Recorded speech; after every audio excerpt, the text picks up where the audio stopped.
And we're live. Hello, folks. Welcome to Doc Sloan Science Fiction Station. This is our 4th anniversary on YouTube. Just coming on there, bang on 10 o'clock. Had a wee bit of problems connecting. And if anybody's out there, do say hello. Hope you can all hear me okay. Sorry, we're just going to turn this a little bit that way. There we go. Move my camera. There we are. Oh, sorry about that. I'm a wee bit out of puff. Rushing to get here for 10 o'clock.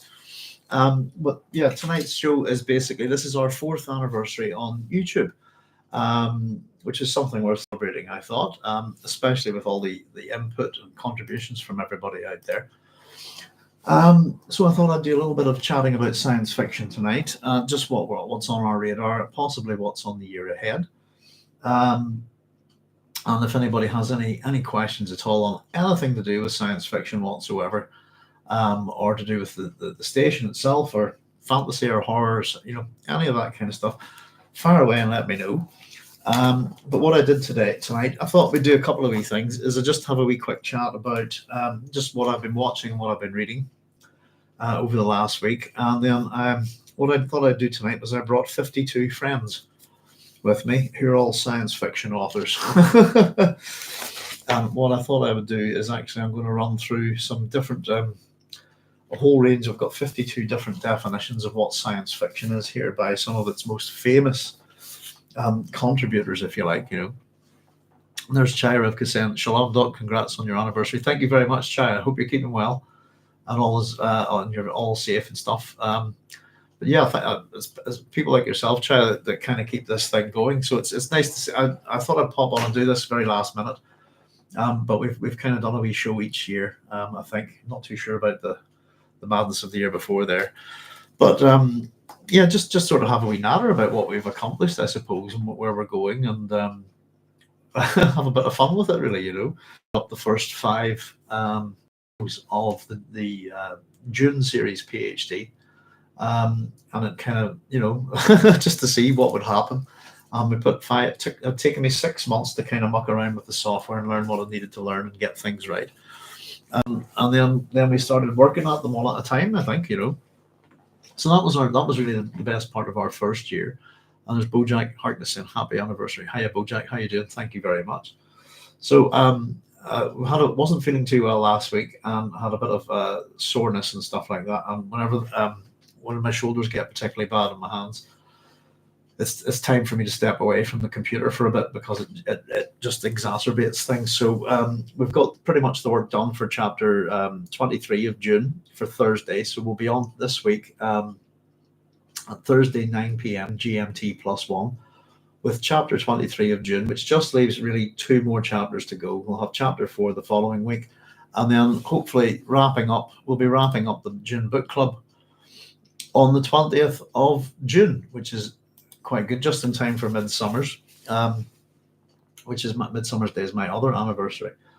And then hopefully we'll be looking to take a little bit of time, and I'm looking to do a few, not time away from the station, just time away from the book club for a little bit. And I'm hoping to do a few audiobooks and make a few videos and possibly make a couple of commentaries and stuff like that, just to get some old-fashioned kind of proper videos and stuff up on the channel.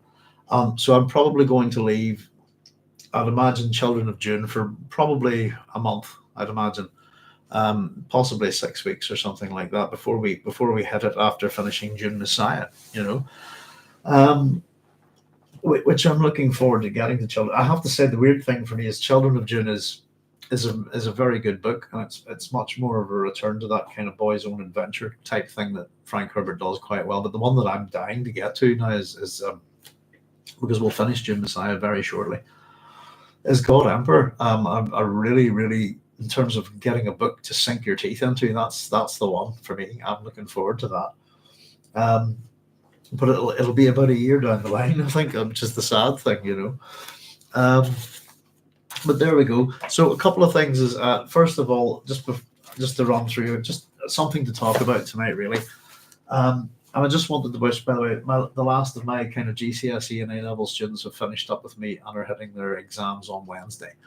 So I got a couple of nice presents in the form of a book token and some guitar picks, which was very nice. So just wanted to wish them all the very best of luck and with the exams, and good luck with it, basically. So I suppose the first thing I wanted to talk about tonight is this book here, Spaceman of Bohemia by Jaroslav Kalfar. Now, I've been reading this for a little while, to be honest with you. And this book is not that lengthy. It comes in, the full story comes in at about 273 pages. And it was just to give a bit of an opinion on it, as opposed to a proper critique or anything like that. But I came to this book, Spaceman of Bohemia, because of the Netflix film with Spaceman, starring Adam Sandler and Kerry Mulligan, which I adored. And I suppose I wanted to talk about this book because it's the rare instance, I think. And I don't want to do a big disservice to this book, but it's not a bad book at all, and it's a first novel. But this is one of those books where I actually enjoyed the film more than the book, which is interesting. And as I said, the film Spaceman led me to this book. And I think Spaceman's probably one of those kind of films where not everybody kind of enjoyed it, if you like, depending on what you think of Adam Sandler. And I'm not someone who's kind of bothered by that things. I think he's a comedic actor, and I thought he was excellent in the role of Jakob in this story. And I don't know if any of you haven't seen the film yet, but I would highly recommend it. I thought it was an adorable film, but interestingly enough, it's one of those kind of rare things where it's an exploration of different things, but it's a good old-fashioned romantic film. And I'm a bit of a I'm a bit of a gusher. Basically, I'm one of those, the big man cliche that'll cry at all the romantic sad things and that kind of thing. I like a good romance, and I like a well presented romance. And I thought that's what Spaceman had done. Was the film itself was what I would call a very emotionally intelligent film. And I found it very romantic, and I kind of, maybe it's a thing for people who are in long-term relationships and that kind of thing. And it was directed by Johan Renck, by the way. And having seen the film now and read the book, I think the adaptation that Johan Renck did with this book was absolutely incredible, and has turned it into something else. But this book is not a romance, and I have to be honest with you. Where the film ends is where the book should have ended, I think. And the book takes a very different direction with the relationship between Jakob and his wife Lenka. And I suppose almost where the film ends, that we have another half of the book to go, and it gets quite dark. And the lead character. Sorry, doggy's barking there. Our lead character of Jakob became quite unsympathetic to me, and he's not like the character that's played by Adam Sandler in the film. So it was just that I didn't want to say that it was. And at the same time, I from where the book departed, if you like, it got quite dark, and I found it a bit of a slog. Almost the last half of it, but I didn't want to give up on it, so I persevered with it. And I will say it was absolutely worth reading. It was it gave me a lot of insight into things like the Velvet Revolution in the Czech Republic and stuff like that. But I don't know. Ultimately, how would I put it? I think the main character of Jakob came across as quite unsympathetic, and I honestly think that the film has done a much better. Though it maintains some of the darker elements of the story, you don't really get to see too much of it. But I think the film did a superb job of the thing. This is the way I'll put it. It would remind me on the thing that it reminds me on the difference between the book and the film.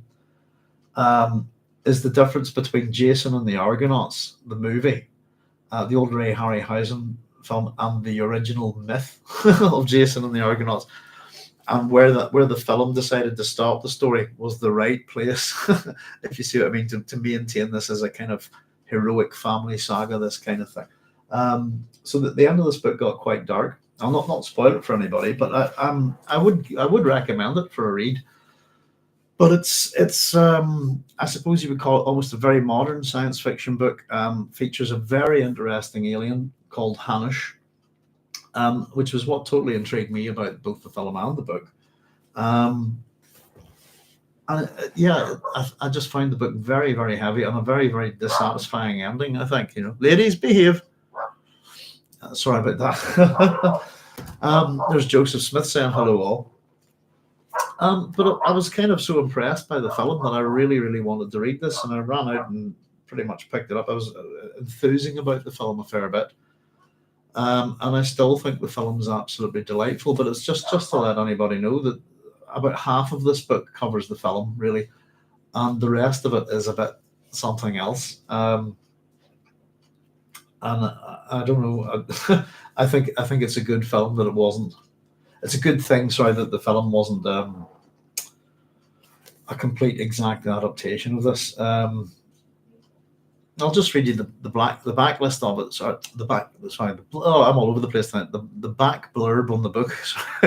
They said the blacklist there, and I was thinking about film as well, because I've been criticised for how I say the word film recently. Shortlisted for the Arthur C. Clarke Award in the near distant future, a Czech astronaut launches into space to investigate a mysterious dust cloud covering Venus, a suicide mission sponsored by a proud nation. Suddenly, a world celebrity, Jakob's marriage starts to fail as the weeks go by and his sanity comes into question. And when his mission is derailed, he must make a violent decision that will force him to come to terms with his family's dark political past. So there you go. That's the blurb on the back of the book. That's what I was trying to say there. There's lots of praise for the novel as usual inside the first couple of pages from various newspapers and reviewers and stuff like that. But it was maybe just to say that it's not quite what I hoped it would be. But I was still impressed enough because this is the first novel. And to be shortlisted for the Arthur C. Clarke Award, I don't know. It has some problems with pacing, and I suppose that the lovely romance, the emotionally intelligent romance story that I watched in Spaceman. If you're into that kind of thing, if you don't like romantic films, you probably wouldn't like Spaceman. That I enjoyed so much. I was so disappointed to not find this in the book, if you like, and really it was a bit jarring. There's a different story to be told in it, I think. But saying that, if I had to give the book a rating, I'd probably give it about a 5 or 6. Probably 5 would be unkind, so about a 6 out of 10. It was still an enjoyable read.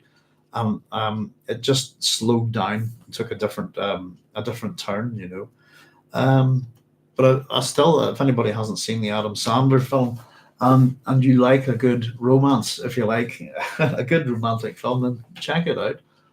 Because I would give the film a 10 out of 10. I loved it, There's Rolando Sarah saying, "Howdy, Doc. Happy what's that? Observed."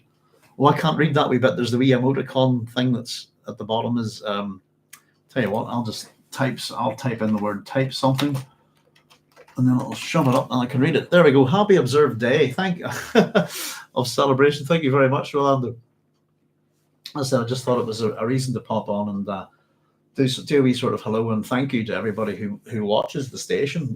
I think we've got about 2,600 subscribers, and the momentum that we've kept going, I suppose, especially with the better part of a year off with everything that happened here. I suppose we've had all the sort of life and death things going on here in those 4 years. So happy anniversary, says. So I was just being typed. I don't know if you get the same thing, guys, whenever you're on the live chat, but there's a big red heart at the bottom right hand corner, and it almost always covers up what's being said on the most recent comment. As a design flaw is what I would call it. So the other thing I think to say was that I've been really looking forward to seeing George Miller's Furiosa, which I caught yesterday. I'm still thinking about it, to be honest with you. As usual, it's got some of the traits that Miller's used in other of his films. Think little things like that you would find in Babe and 3,000 Years of Longing, for example, the little chapters and stuff like that. Just interesting to see some sort of stylistic features from Miller's other films appear in a Mad Max film. And as much as people are saying it's a Mad Max film without Mad Max in it, Mad Max is in the film. However, very briefly, but he is in it. The Interceptor's in it, however briefly, but it's in a kind of an important way. And I'm still mulling it, to be honest with you. It's the longest, I think, Mad Max film. And I did enjoy it, and I probably enjoyed it. As I was watching it, I was kind of going, "Oh, am I going to enjoy this? How Mad Maxy is it going to be?" If you see what I mean. But when I got to the ending, and again, I'm not going to spoil it for anybody. I actually found the ending, in terms of what sort of film it is, and I suppose it's a few different things. It's a kind of a genesis story of Furiosa. Obviously, it's a bit of an odyssey, if you like, but it's also a revenge film. And I actually found the ending quite interesting and satisfying, to the point where I actually want to go back and watch it again, just so I can mull over it a bit better and look at things a bit better, So I'm hoping to go and catch it again within the next couple of days before it leaves the cinema. And there's Barbara Bilo saying, "Evening, Doc. Howdy, y'all. Hi, Babs. Thanks very much for joining us. Good to have you here." Yeah. So it was just, I don't know if any of you are Mad Max fans. I'm a huge Mad Max fan. Absolutely love the Mad Max series. And I think I might have told you a bit about how I first saw Mad Max 2 as a little kid. Or what I like to refer to as the night of the first videos, if you like. The first time my dad brought 3 videos home. And we had bought a video player way back in the 80s, and the 3 videos that he brought home to watch were, I suppose, one for me, one for the family, and one for late night when the kids are in bed, this kind of thing. And there were The Plague Dogs, which was for me, which is, I suppose, the other film. Oh, goodness, let me just quickly. Yeah, the other film, if you like, from Watership Down, the author of Watership Down. So The Plague Dogs is one of his stories, and absolutely traumatized me quite badly. And the second film was Silver Dream Racer with David Essex, which again has quite a traumatic ending. And so I suppose I ended up having nightmares because I'd watched these 2 kind of normal films where everybody dies at the and then because I couldn't sleep, my folks were watching Mad Max 2. It had just sort of started, and I just watched it, and it was engrossed me, and I just absolutely loved it. It made me feel a lot better, Even Doc, how do you all? Happy anniversary, Doc. We done good. We were doing okay, Babs, aren't we? I think the station's growing little bit by little bit, and hopefully this summer, as my students wind down a bit, I still take students over the summer, etc., but just not as many. It'll give me a little bit more time to actually sort of get a few things done on this, As I said, if any of you've got any questions tonight, fire away. It's an open chat thing. But what I thought just in between it is I would bring in just something to natter about. Was that I've got, as I think I said, I brought 52 friends with me tonight, 52 science fiction authors and their definitions of science fiction. So I'll maybe run through a few of them just to see what you think. And oddly enough, I was having a chat with my wife about science fiction. She's starting to read. My wife doesn't like what she would call period dramas, which is anything, as far as she's concerned, not set in the present day. But she's been reading a bit of science fiction lately. And particularly, she's been reading Robert A. Heinlein. She's on Time Enough for Love at the minute, and has just finished Strange in a Strange Land. So she's just having a wee chat about how much she enjoys his writing. And we were just having a bit of a natter about, in terms of science fiction criticism and stuff like that, and how science fiction is perceived. What do we bring to the party? We were just sort of discussing the fact that I'm a classicist and look at this stuff in kind of serious way, and the way my audience interacts with me, you guys as well. And the way we chat is my wife seems to think that we're making science fiction respectable again, which I thought was nice. Does she grok it though? She does. She groks it in fullness, Joseph. We were just discussing that as well. That now that there are two types of people in this world, Joseph, and they're simply put, you can break it down that there are those who grok and those who do not. And I used to grok and my wife did not. Now my wife groks also. She grokked it. I think she really enjoyed it.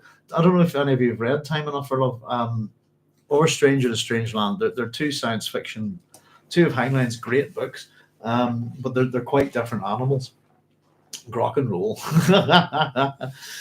To grok or not to grok, that is the question. Whether it is nobler in the mind to grok. That'll be a good one, wouldn't it? To rewrite Hamlet with grok or something like that. And Tan Staffel, yeah, it's given as much, hasn't it? Strange in a Strange Land. And I think Elon Musk's new as AI is called grok. And yeah, but yes, indeed, Tan Staffel, there ain't no such thing as a free lunch. And for anybody who's not read Waldo Magic Inc., Mr. Heinlein has given us telefactors. There are things in the real world because of his writings. I think he's a fascinating chap. China saying, just sent you an email. Thought it went out ages ago, but was stuck in my outbox queue. It's mostly etymology, but some other thoughts too. Thank you very much, Chai. I've got a bunch of emails from over the last week. One from Soup Pot, and I've got one from X-Ray Zulu, and a few other things from people. And I tend not to do any kind of computing on my phone whatsoever. I use my phone simply to phone people and text them pretty much, like very occasionally as a camera. But I tend not to. If I'm off I use a desktop computer.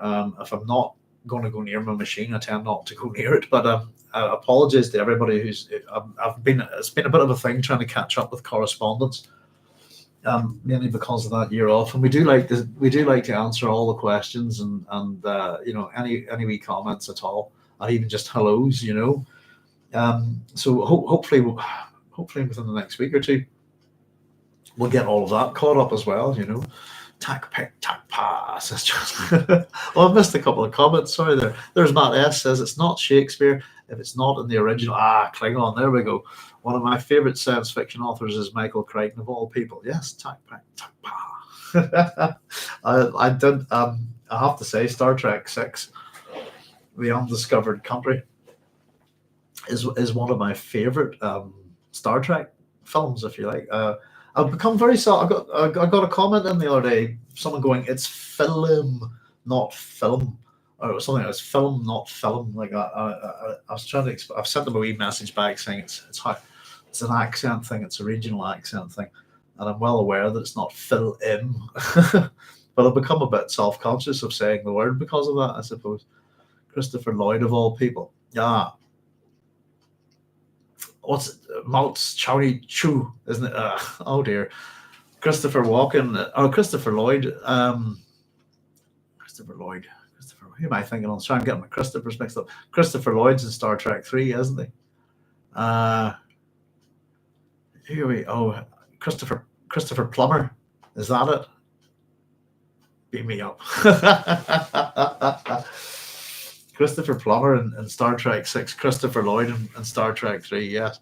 I really do. Of the original Star Trek films, I mean, I quite like the motion picture, but the little trilogy of 2, 3, and 4, if you like, Wrath of Khan, Search for Spock, and oh goodness, what's Star Trek 4? The Journey, is it The Voyage Home? Love those. They're really, really good films. I think but I really love the emotional heart of the story, if you like, that it's about this. They're kind of about growing old together and friendship, I think, But yeah, the Star Trek Does Shakespeare is really good. I thought Star Trek 6 was excellent. Got your Klingons mixed up. It's easily done, isn't it? There we go. Yes, indeed. We must do some I suppose, as much as we've been hitting the books and stuff like that, and we tend to talk a lot about June. I'd love to do a Star Trek night and just sit and chat to you all about Star Trek. I have to say I've not been too fond of the recent Star Treks, if you like, the kind of woke stuff and that kind of thing. But I'll be a big original Star Trek series fan, and just part and parcel of growing up, And there's some great stuff there. But yeah, we must have um, a little bit of a Star Trek night. Actually, that would be a good thing to do on the channel. I think well worth doing. But yeah, as I said, folks, if you've got any wee questions on anything at all tonight, fire away. But what I'm going to do, just to break things up, and I'll read these in little groups if you like, because I've got, as I said, I brought 52 friends with me tonight. Interestingly, I've got a deck of cards there with, I suppose there's 54 in that, isn't there? But I've got a deck of cards with the water margin, and it's the 108 heroes, two on each card. All illustrated, which is quite cool. So here we go, folks. Just for a bit of fun tonight, we're all about science fiction. I'm going to give you some of these definitions of science fiction.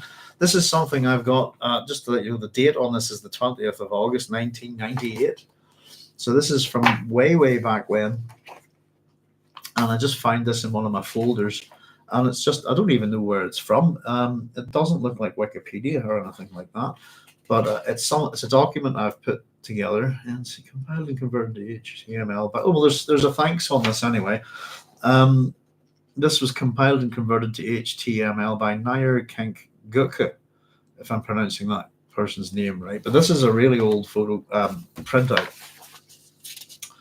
Let me just see. I'll read what we've got here as a wee introduction. It says these definitions of science fiction are for those of you who are not satisfied with Damon Knight's definition of science fiction, which appears in the recarts.sf.written FAQ. Science fiction is what we point at when we say it, which is quite a well-known one, I suppose. Some of the definitions here have been obtained over the internet in the bad old days, where there were no flashy www interfaces to the net, over Gopher and FTP links. So not only am I unable to credit the sources I found them, but also I'm not exactly sure of their authenticity. So all of these can be taken with a wee bit of a pinch of salt. Some of the definitions I think I got from the Gopher server at Lysator. The definitions I've personally extracted from reference works and such are always credited below the excerpt. And I say when I'm quoting verbatim and I'm paraphrasing stuff taken from conversation, etc. Hope you enjoy this. If you have any more definitions you think would be added here, please send them in to me if possible, blah, blah, blah. So again, this is from a long time ago. So our first one is Brian W. Aldis from Trillion Year Spree. And this one goes in line with Brian Aldis's definition, I suppose, but discussion of Frankenstein being the first science fiction novel. Science fiction is the search for definition of man and his status in the universe, which will stand in our advanced but confused state of knowledge, or science, and is characteristically cast in the Gothic or post-Gothic mold. So there's plenty of things wrong with that definition. But as I said, some of these have kind of merit for just, attempts to kind of look at this kind of stuff. This is one that I think is quite romantic. I thought of all the this one's by Dick Allen. Is it any wonder that a new generation has rediscovered science fiction, rediscovered a form of literature that argues through its intuitive force that the individual can shape and change and influence and triumph, that man can eliminate both war and poverty, that miracles are possible, that love, if given a chance, can become the main driving force of human relationships. There we go. I thought that was quite a nice one.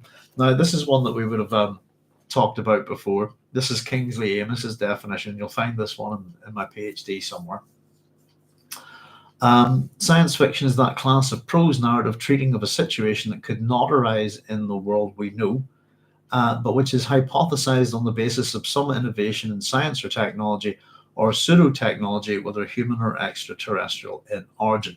So that's from Kingsley Amis's Christian Gauss lectures, which were published as the book, for anybody who's interested in this kind of thing, if you're into science fiction academia, is called New Maps of Hell.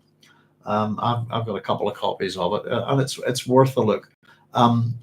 New Maps of Hell is a book in particular that I think the New Wave despised, and they weren't too fond on Kingsley Amis either, but it's certainly seen very much as a certain type of old guard, if you like, of sci-fi. Would be Kingsley Amis. What was it? I think Michael Moorcock, in relation to this, said something like, Kingsley Amis is, what was it? He said something like, this is coming from memory, Kingsley Amis is mapping science fiction and it's going straight to hell, something like that. The next one I have for you is Benjamin Apple's definition. He says science fiction reflects scientific thought, a fiction of things to come based on things on hand. As much as I don't think any of these are exactly accurate, by the way, which is why I actually went to the trouble of writing my own definition, which you can find in my little. Oh, I did a little video on defining science fiction because we discuss it as almost a parasitic subgenre in itself. So I've put my own in that if anybody wants to check it out on the station. But some of them are nice, if you know what I mean. They're interesting, but they're not quite accurate. Here's Asimov's from 52. Modern science fiction is the only form of literature that consistently considers the nature of the changes that face us, the possible consequences, and the possible solutions. The branch of literature which is concerned with the impact of scientific advance upon human beings. We've got James O'Bailey here. I'm going to read them in little groups because I've got so many of them, and then we'll take a wee break and run with the comments and questions. This is James O'Bailey. He says the touchstone for science fiction then is that it describes an imaginary invention or discovery in the natural sciences. The most serious pieces of this fiction arise from speculation about what may happen if science makes an extraordinary discovery. The romance is an attempt to anticipate this discovery and its impact upon society, and to foresee how mankind may adjust to the new condition. And I thought that was interesting that he included the word romance there, because I suppose if we think about the term science fiction, I think I've discussed this before, it does turn up long before, Hugo Gernsback kind of brings it into popular use. It appears in a poem. Again, it's somewhere in one of my PhD videos. Prior to that, I suppose that the stories that we kind of, I would consider real good science fiction from the Victorian era, from the 19th century, this kind of thing tend to be known as scientific romances. So this one is the fiction writer here for you. We've got Gregory Benford's definition. Science fiction is with the future there, we got the definition ruined. An integration of the mood and attitude of science, the objective universe, with the fears and hopes that spring from the unconscious. Anything that turns you in your social context, the social you, inside out, nightmares and visions, always outlined by the barely possible.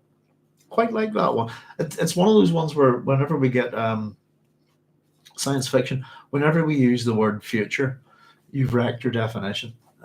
It's science fiction can occur in the past, it can occur in the present, this kind of thing. And that's the problem with most of these, by the way. Pardon me, is that if you're a bit of a pedant like me, if you're a nitpicker, I can dig out a science fiction book for every one of these definitions, which will contradict the definition, and that's the sad thing about them. When I did my own kind of definition, the goal was to get a definition that universally covers all science fiction literature, and doesn't go, well, this type's not good enough for this kind of thing, you know. And sometimes whenever people attempt to define things, and definition is a kind of tricky process, if you like. They often begin with a really good example is the Edisonian hero, if you like. This definition of the Edisonian, the scientific inventor hero that occurs in a lot of science fiction. And the first thing that definition starts off by doing is saying it's not like Daedalus. No, it has to be an American. It's usually an American. And it immediately shows the bias within that idea, if you like, that they're trying to. There's often a bias within science fiction work, often an agenda of the person working at it, if you see what I mean. And to say that, oh, this is an inventor hero, but he's not like Daedalus, you can't count him, should immediately point your attention to Daedalus and go, why not? You know, this kind of thing. And then you realize that if you're into this idea of archetypes and stuff like this, that quite possibly Daedalus is that archetypal hero. So here's another famous science fiction author's definition, is Ray Bradbury's, which is science fiction is really sociological studies of the future, things that the writer believes are going to happen by putting two and two together. So there we go. That's the first. Shall we do one? We'll do one more. That's a good place to stop, actually. So then we have John Boyd's one here. Science fiction is storytelling, usually imaginative as distinct from realistic fiction, which poses the effects of current or extrapolated scientific discoveries or a single discovery on the behavior of individuals of society. Mainstream fiction gives imaginative reality to probable events within a framework of the historical past or present. Science fiction gives reality to possible events, usually in the future, extrapolated from present scientific knowledge or existing cultural and social trends. Both genres ordinarily observe the unities and adhere to cause and effect schema. There we go. That last one there is nice, because I know some science fiction stories that really muck around with cause and effect, don't they? In fact, Dune would be one of them. Well, there we go. I'll just stop there. We'll pick up, and again, I'll read a few more. That was a good. We'll probably do them in little groups, little clusters like that. I don't know what you think of these things. And sometimes defining a thing is a bit of a sadness. I think it's especially if it's such a wide open thing, you know. But there we go. There's a few of them. I'll just catch up with your comments here, folks. I forgot any, I suppose. We were just talking about Christopher Lloyd of all. Yeah, Beam Me Up. Oh yeah. Got my Klingons mixed up. Playing solitaire to dawn with a deck of 51. Captain Kangaroo. Yes, indeed. Hey, it's Connor Quinson. Hey, Doc and all. Many happy returns on the 4th anniversary. Thank you very much, Connor. Thanks for joining us. Just popped on tonight for a wee bit of fun. A bit of just a bit of a less hectic kind of chat with the book club's a bit, sometimes it's a bit full on to get through it, and as much as I enjoy it, it's all, I don't know, it's not that serious, I hope, but there's work to be done and stuff. So I just thought we'd pop on and have a bit of fun tonight and just say thank you to everybody who's been supporting the channel and pops in and gives their comments and questions and points things out to me, all sorts of things. I get quite a lot out of this, believe it or not, folks. I get recommended books, I get recommended movies and stuff, and I've had a chat with a couple of you now at this point. I'll say, by the way, it's one of the things that we'll be quite happy to do is anybody ever wants a kind of a bit of a one-to-one chat with me, I have a little private Zoom office, and time considerations, etc. I'm very happy to do that, But Connor said, I'm working through some science fiction anthologies, so it's great to hear your general thoughts.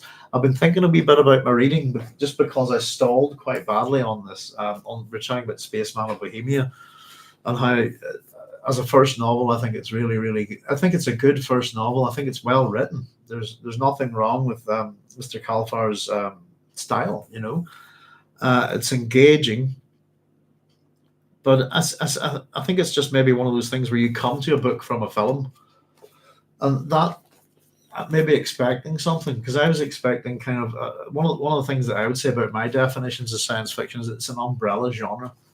Every form of literature falls into science fiction, and you can't say that about any other kind of fiction. I thought this was going to be a very interesting. It's still science fiction, but romantic. Believe it or not, because I'm an old romantic. I don't mind. I don't read about a lot of romance or anything like that. But in fact, the romances that I tend to read would be in the older sense of the word. But I really enjoyed it. It was the film that led me to this. And so the film's about half of this book, really, But it made me. The reason why I wanted to sort of bring it up tonight, I know I've kind of gushed a bit about the film. I think it's a great movie. And again, if you don't like romantic movies, then it's not going to be your thing. It's got a gigantic alien spider in it, though, that likes Nutella. And it's definitely worth a watch, I think, It made me think about people who are coming to, I suppose the thing that we talk about most on this channel is this. I wonder, I would maybe almost imagine it'd be a very similar experience of what I got coming to this book from this film.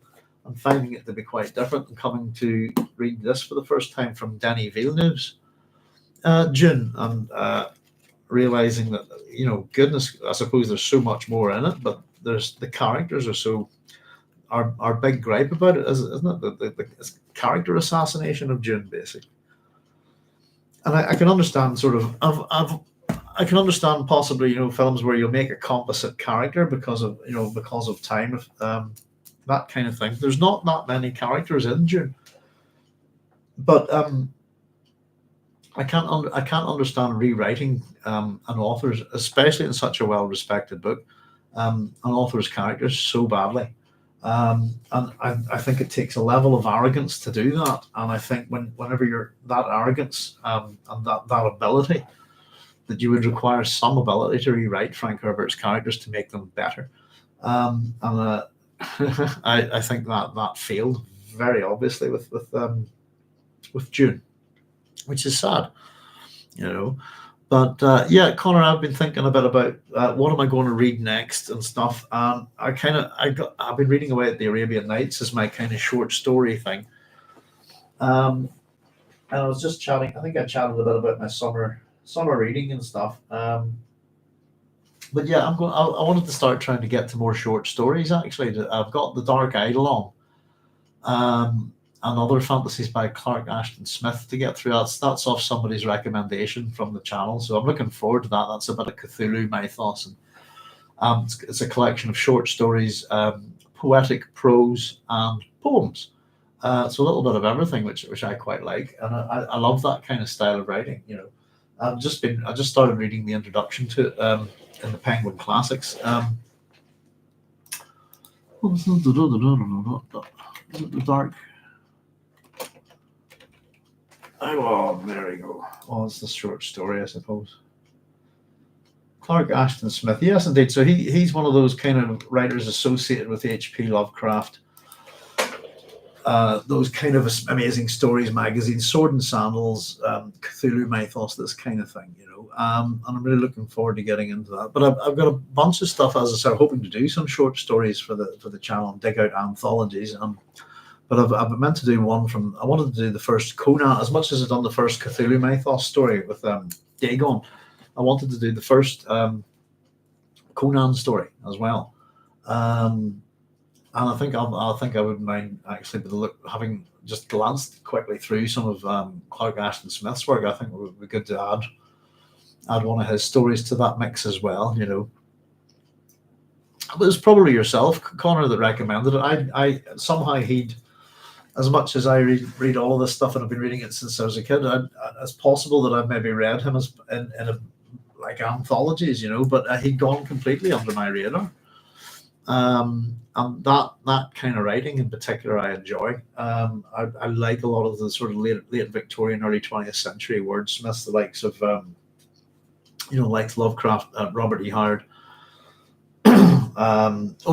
Robert Chambers, and a lot of the Fin sequel stuff I would really like, so yeah, looking forward to that. That's going to be that, and back at the Arabian Nights. I was actually going to read you a story tonight, which is only about a couple of pages long, but I would have to go grab the book. But I think it's called The Tremendous Fart, which is one of the Arabian Nights stories. I read it recently and it made me laugh my head off. But yes, indeed. Anthologies, there's plenty of them about, I suppose. The ones that I've got that I kind of want to get through. Let me see. I've got some... Who have we got? I'm probably having a brain fart at the minute, but it's those kind of the Conan Lovecraft ones and Clark Ashton Smith, Robert E. Howard. I have a bunch of them I'd like to get read at the minute, and it's nice to read writers of it who work in a similar mode, if you see what I mean. But James Tiptree Jr., which is Alice Sheldon, isn't it? That's who I was trying to think. I'd happily recommend those. Tiptree Jr. There we go. Did I get her name correct? Yes, I did. Yeah, James. I've got a couple of anthologies of James Tiptree Jr. Connor, which is Alice B. Sheldon. 10,000 Light Years from Home is the one. I've got another one somewhere. But I started reading about the first half of those and then put it down. It's just for time. And they won't find me here on the cold hillside. The snows are not the snows gone. Yeah, there's good stuff there. I kind of enjoyed that. But yeah, I've got a bunch of old kind of omnibuses and stuff that I myself kind of pick up over the years, and just I'll have a good nosy at these things, you know.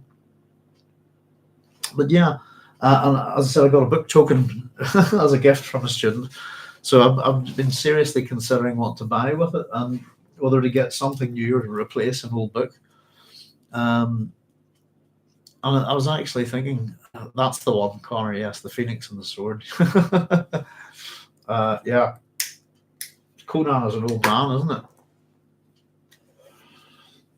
Let me see.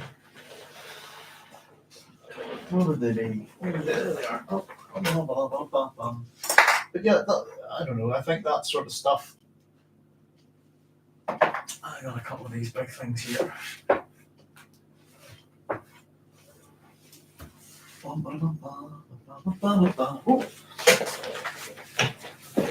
Oh la la! Rewrite of a Cull story. Cull, yes. Not that I know that much about it, but yeah, Cull the Conqueror, isn't it? Is kind of a re-attempt there.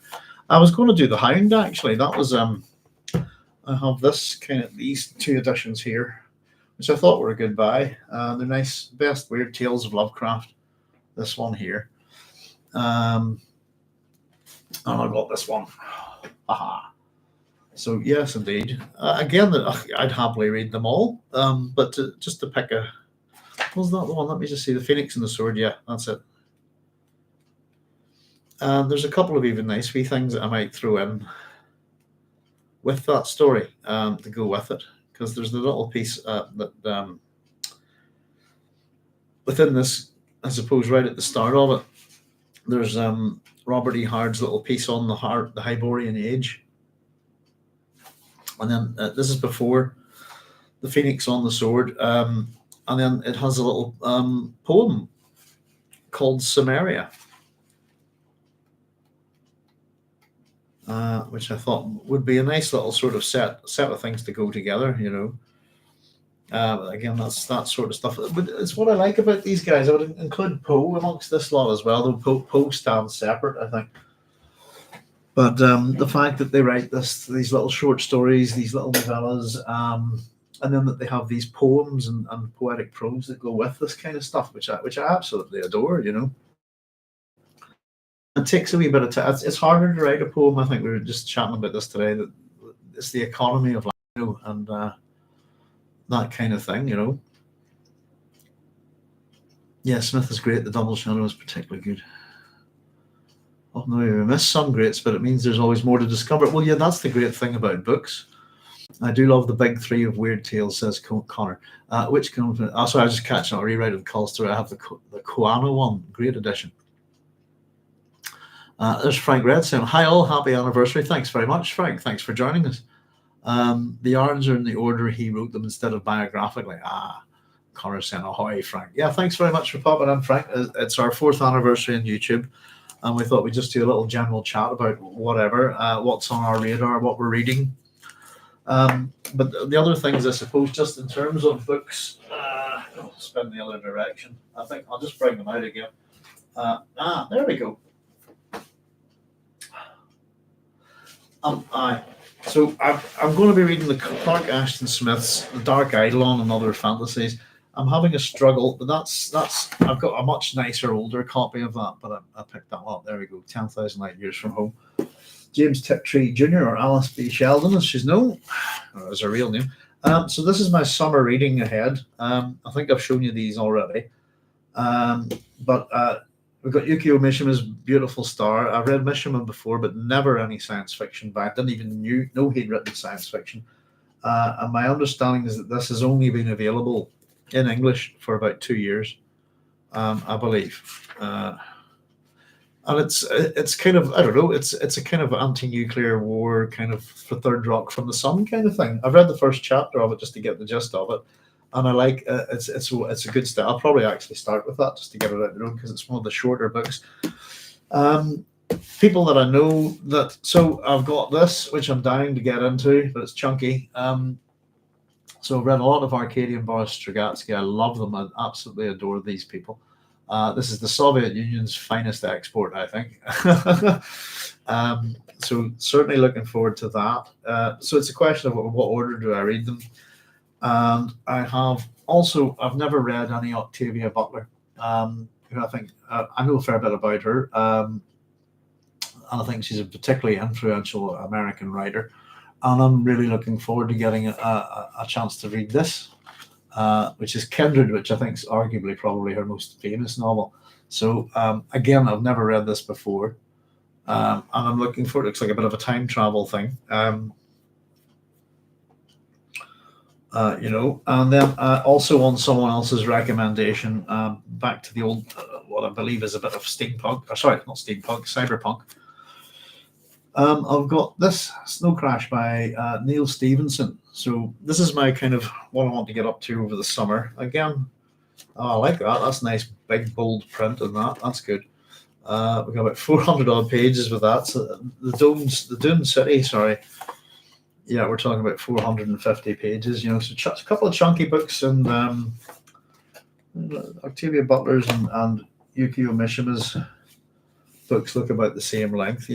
But that's what I've got sort of up ahead. And then within the short story world, I suppose, I'm going to be trying to read a bit of Howard, a bit of Clark Ashton Smith, but some more Lovecraft, pardon me, and like to finish this James Tiptree Jr. collection. But yeah, I've been thinking about trying to put in a bit of discipline into my reading, and as much as I can do X amount with the book club, and I tend to read at night, etc., because I don't sleep particularly well. But I thought, it'd be nice to start. I've got tons of these, science fiction omnibus things, as collections and collections of short stories. It'd be nice to get to try and read a short story a day.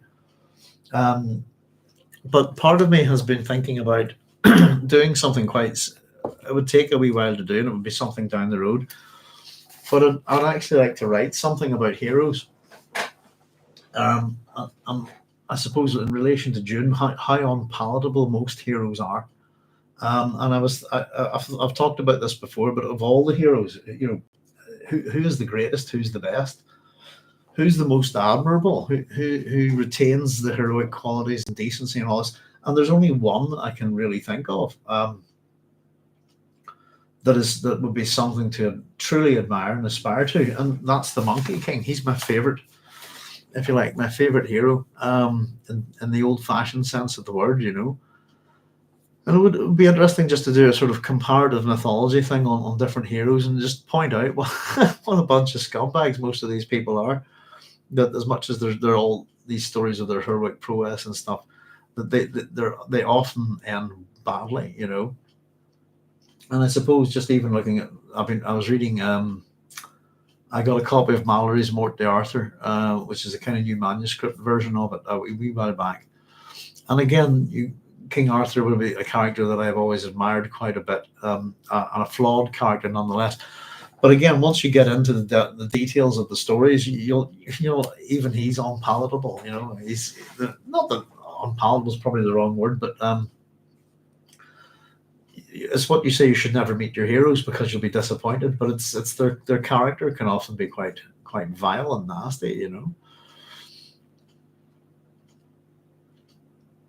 Conan, Connor's saying, I don't think Smith's best tales are in the Dark Eidolon, the City of Singing Flame, and the Empire of Necromancers are missing. Ah.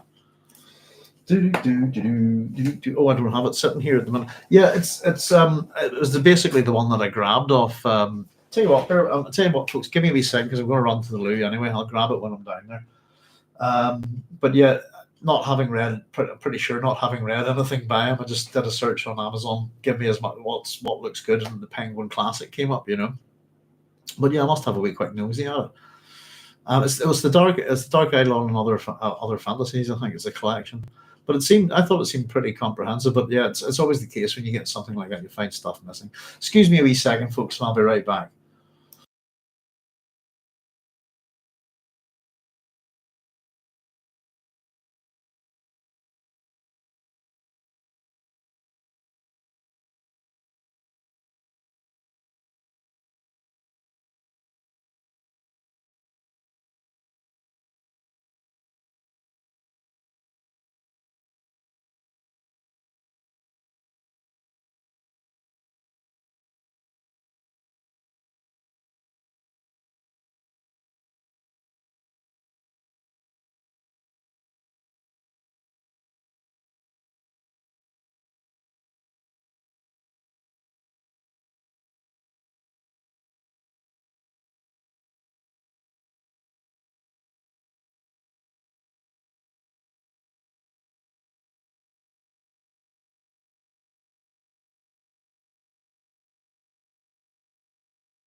But there we go. Sorry about that, folks. Yeah, that's the one we picked up there, Connor.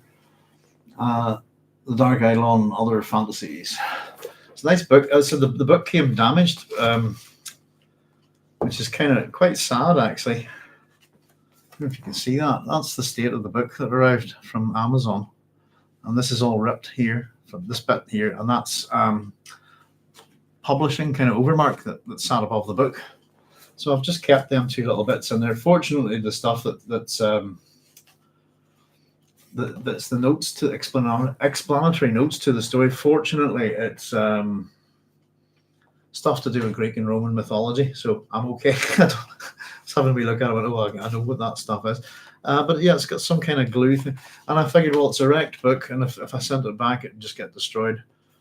And there's, apart from that, there's nothing wrong with it. So maybe it was just meant to belong to me, and I don't need to. Don't need to read this, but let's see. But yeah, what were the ones you were saying there?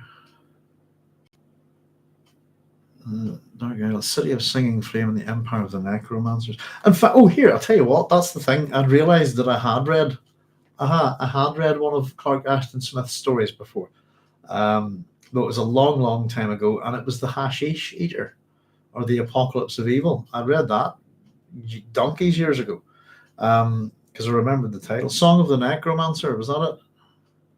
Oh, Empire of the Necromancers, hang on. Empire and City of the Singing Flame. Well, that's poetry. Hang on, let's see. I'd say he's probably quite prolific. Yeah, the City of the Singing Flame is here. What was the other one there? The City of the Singing Empire of the Necromancers. Don't see that.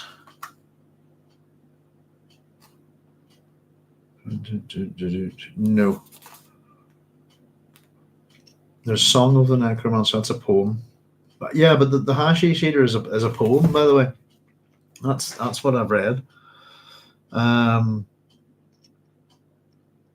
Yeah, no, one of those is in this edition, so it's maybe been I don't know. I don't know how many it would be. The Tale of Satampra Zeros, The Last Incantation, The Devotee of Evil, The Uncharted Isle, The Face by the River, The City of the Singing Flame, The Holiness of Azadorak, The Vaults of Yogi Vombus, Ubo Sathla, The Double Shadow, The Maze of the Enchanter, Genius Loki, The Dark Eidolon, The Weaver in the Vault, Zithra, The Treader of the Dust, Mother of Toads, Phoenix, Image of Bronze and the Image of Iron, The Memnons of the Night, The Demon, the Angel and Beauty, The Corpse and the Skeleton, A Dream of Leith, From the Crypts of Memory, Ennui, The Litany of the Seven Kisses, In Cocaine, The Flower Devil, The Shadows, The Passing of Aphrodite, To the Demon, The Abomination of Desolation, The Mirror in the Hall of Ebony, The Touchstone, and The Muse of Hyperborea. That's the short stories. Sorry, that's quite a list there. I thought that we got through that quicker. Oh, sorry, not the second lot's prose poems. Apologies. The Phoenix was the last of the short stories there. So it's a good wee collection of stuff. There's probably more poems in it than there's stories. But it's that kind of thing where I would like poetry like that. I love prose poetry, for example. So I'm looking forward to getting into that. And I thought, yeah, if I find, I'm not too sure which, but if I can find one that I like, or that I'm particularly impressed by, then I'll probably try and do it as an audiobook and do with the H.P. Lovecraft and Robert E. Howard. And I'm wanting to do Robert Chambers. Possibly the Kings of Yellow. It's just a desire to get some wee audiobooks done, But that's where I'm at the minute. I'm somewhere deep in volume 3 of Mathers and Mardrus and Mathers' translation of The Thousand Nights and One Night. So I'll tell you where I'm at, actually. Up to night 659. So we're getting there. But I've been trying to read the 1001 Nights. Not always successfully, but I catch up. But I've been trying to read them kind of one per night, if you like, in the kind of the spirit of the thing. I'll maybe read you the historic fart, actually, before we go tonight, if anybody wants a giggle. It's literally 2 pages long. From the Divan of Jovial and Indecent Folk section of the Arabian Nights, or the Thousand, which is I think it was really good. But yeah, He's good. I hope you like him. I'm flicking through. I've already flicked through a couple of the poems. It's a good way to get to know an author's writing quickly. Connor and I like him already, so I'm looking forward to it. They're authors that I enjoy just purely because of their writing. That I find it. I don't know. A really good writer is easy to get through, But I enjoy watching how authors work with words, if you see what I mean. But the more poetic, the better. I tend to think. But that's kind of my summer reading, hopefully, along with probably June and various bits of the June series, etc. But I've got tons of stuff over here. And I thought maybe at some point I'll maybe do a wee thing where I might set up this camera and try and take you through the big gigantic book. What's behind me here is a small portion of what we've got in this room. I don't know if you can see. Maybe I'll see if I can just lift this a wee bit. But I thought I'd maybe give you a bit of a. Here we go. That's some of them there. There's some gigantic books down on the bottom and stuff. But that's my kind of little science fiction English library. Some fantasy and stuff. We have a whole shebang of journals and stuff there as well. It's quite sad, actually. The same number of books you probably just saw there is the same number of books that got destroyed in that house. But there we are. Ooh la la. Be sure to leave the story unfinished each evening. Well, that's the whole point, isn't it? That's the 1,000. They're not all cliffhangers, but if a story finishes, Scheherazade will begin one, and then that's for tomorrow night. This kind of thing. It's a great thing. But I can't wait to get to the last one. It'll be a little. It's one of those books that they're but famous outside of their own cultures, and that they're quite old, and I think quite important to human storytelling. And the Thousand Nights and One Night is an incredible set of stories that I think have influenced so much, and it's a great way to learn about the kind of, I suppose, how would you put it, the Arabic world, both kind of pre and post Islam, if you like. And it gives you a bit of insight into there's other cultures as well, Christians and Jews in particular, and how I think the term Muslim are how they interact and how they get on, and that part of the world is quite interesting. But they can be very funny and they can be very rude. And the imagination within some of the stories is absolutely incredible.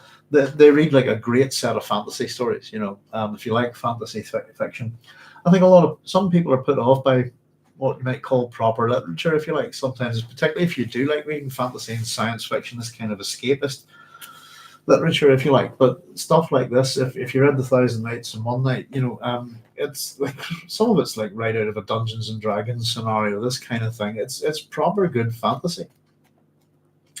Magic and monsters and swords and sorcery, all of this kind of thing in a desert sort of setting. It's interesting. I'd love to know, who did compose.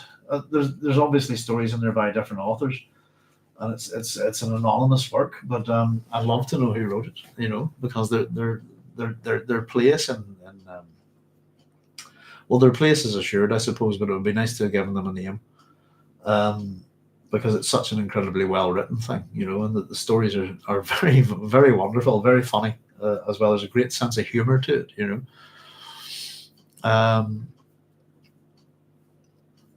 let's see. Backing up a bit.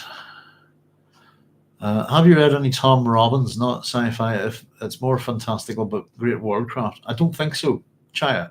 Let's have a wee look. Oh, there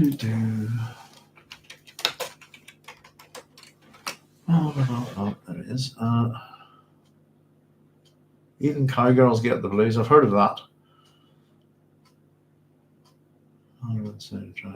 No, I don't think so. Let's see.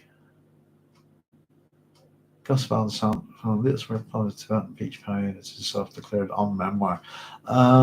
Let's have a look. Partial bibliography. No, still life for the woodpecker skinning. No, I haven't. It's one of those things where you kind of have to wonder sometimes, particularly within the science fiction world. But as I said, it's a bit like what Connor said about anthologies, that you can encounter all sorts of writers within them. Maybe not realize that you've read somebody. Not sci-fi, it's more fantastical, but great worldcraft. No. Borges has a lot to say about Alf Laila Wal Laila. The humor in the 1001 Nights, Connor is saying, can I just highlight that? Let's have a nosy.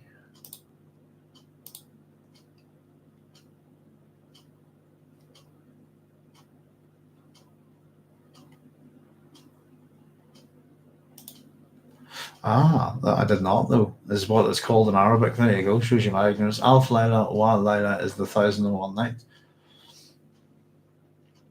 I know nothing about it in terms of scholarship at all.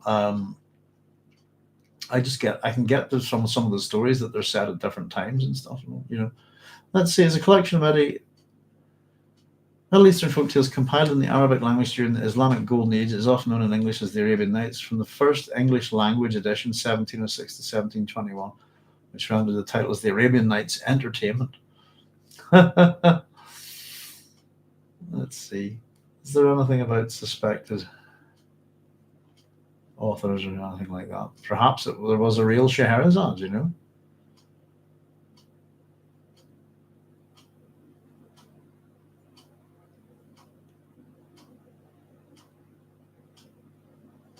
Yeah, that's interesting. Some of the stories commonly associated with the Arabian Nights, particularly Aladdin and his wonderful lamp and Ali Baba and the 40 Thieves, were not part of the collection, the original Arabic versions, but were instead added to the collection by French translator Antoine Galland after he heard them from Syrian writer Hannah Diab during the latter's visit to Paris. Other stories, such as the Seven Voyages of Sinbad the Sailor, had an independent existence before being added to the collection. Yeah, I must look into it sometime. But it's great fun.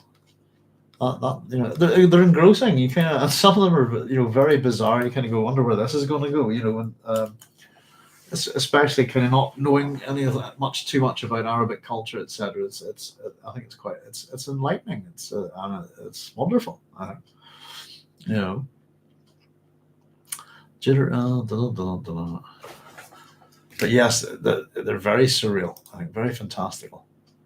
Connor's saying, what Tom Robbins would you recommend? Chaya's going for Jitterbug Perfume is my favorite of his, but I also recommend Skinny Legs and All. And Connor's saying Poe has his 1002nd night. Stevenson added his new nights, so in a sense it's still being written. Yeah, that's right. I'd often thought about that. It's a kind of good thing to maybe try to write one myself. Yeah, Aladdin wasn't originally a part of it. Yeah. What would be my favorite one so far? I'm trying to think. The Tales of Wily Delilah were quite good, I think. Volume back. But as the one that, if you don't mind, maybe I'll read it to you quickly tonight. The Historic Fart. Just made me laugh my head off. I don't know. There's so many to choose from. That was a good one. The Tale of Land Abdallah and Sea Abdallah. Let's see, what else?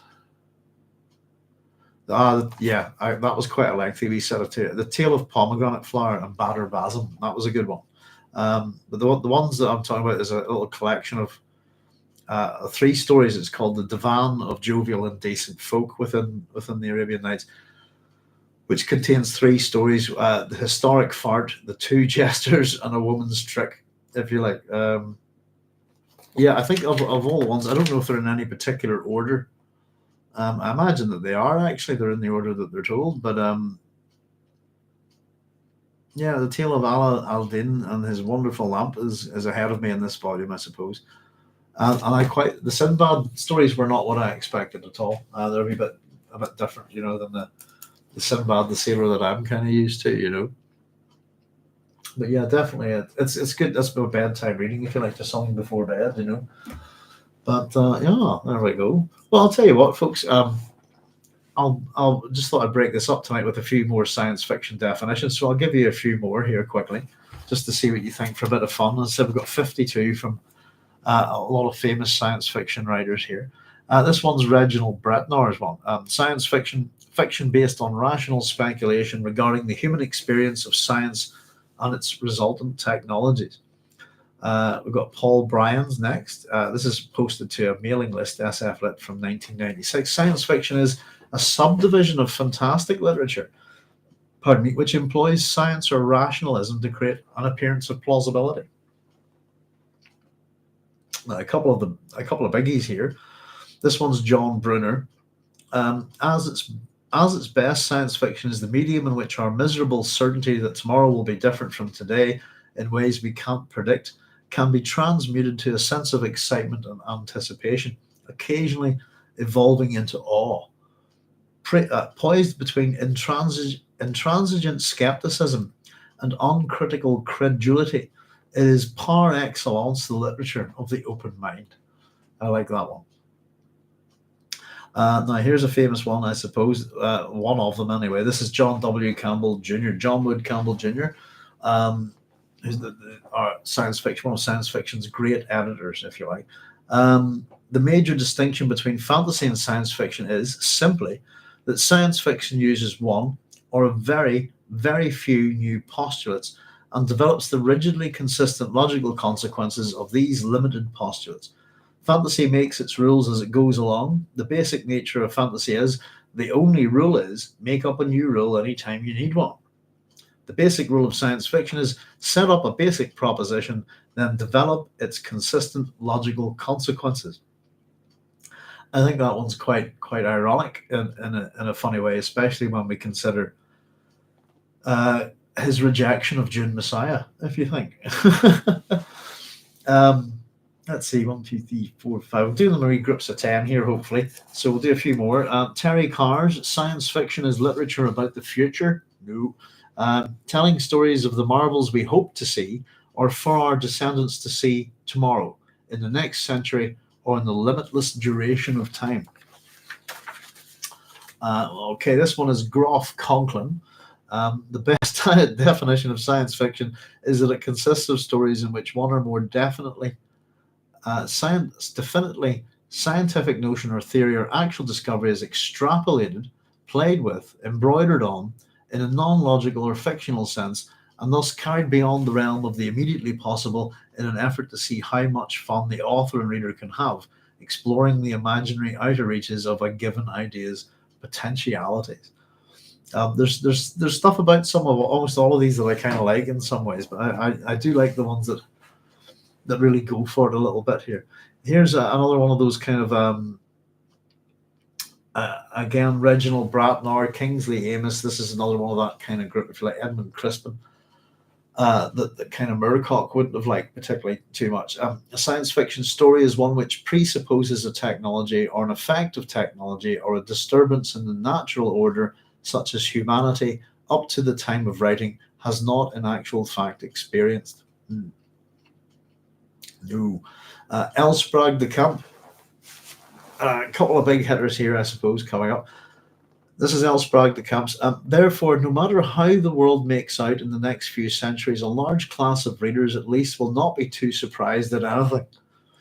They will have been through it all before in fictional form and will not be too paralyzed with astonishment to try to cope with contingencies as they arise. Not quite a definition of science fiction there, but I think it's a fun one, isn't it? Sci-fi readers are not fazed by things, you know. Lester Del Rey's is science fiction is the myth-making principle of human nature today. We'll have to have a wee chat about Lester Del Rey and his science fiction definitions and stuff like that. He got attacked quite badly for that he believes science fiction began with the Epic of Gilgamesh. He was wrong.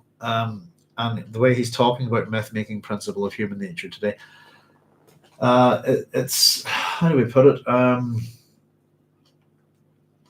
Science fiction is very similar to myth, but it's not myth. It's as simple as that. Mythology and the stories that are myths are a completely different thing. I'll give you one more here just for now, and then that's a good little group of them. In short, this is Gordon R. Dixon's definition. In short, the straw of manufactured realism with which the science fiction writer makes his particular literary bricks must be entirely convincing to the reader in its own right, or the whole story will lose its power to convince. There we go. That's a good wee place to stop. We'll do another 10 in a wee bit here. In fact, Northrop Frye actually was the person I was thinking on in relation to myth, this discussion on science fiction, that it has a very strong association with mythology and uses mythology a lot, but it's not myth. And Lester Del Rey's kind of argument for the Epic of Gilgamesh being science fiction is flawed. There are things in it, such as Gilgamesh's attempt to become immortal is one thing, and kind of the frame of the story is actually, if you look at the Epic of Gilgamesh, is that it's an ecological disaster caused by Gilgamesh himself to build his city. He has stripped the land of trees, basically. Let's get Gilgamesh up here. So there's different aspects to the Gilgamesh story, etc. But the point, I suppose, is that Gilgamesh is a historical king. He was most likely a real person. For anybody who's not familiar with him, I'll just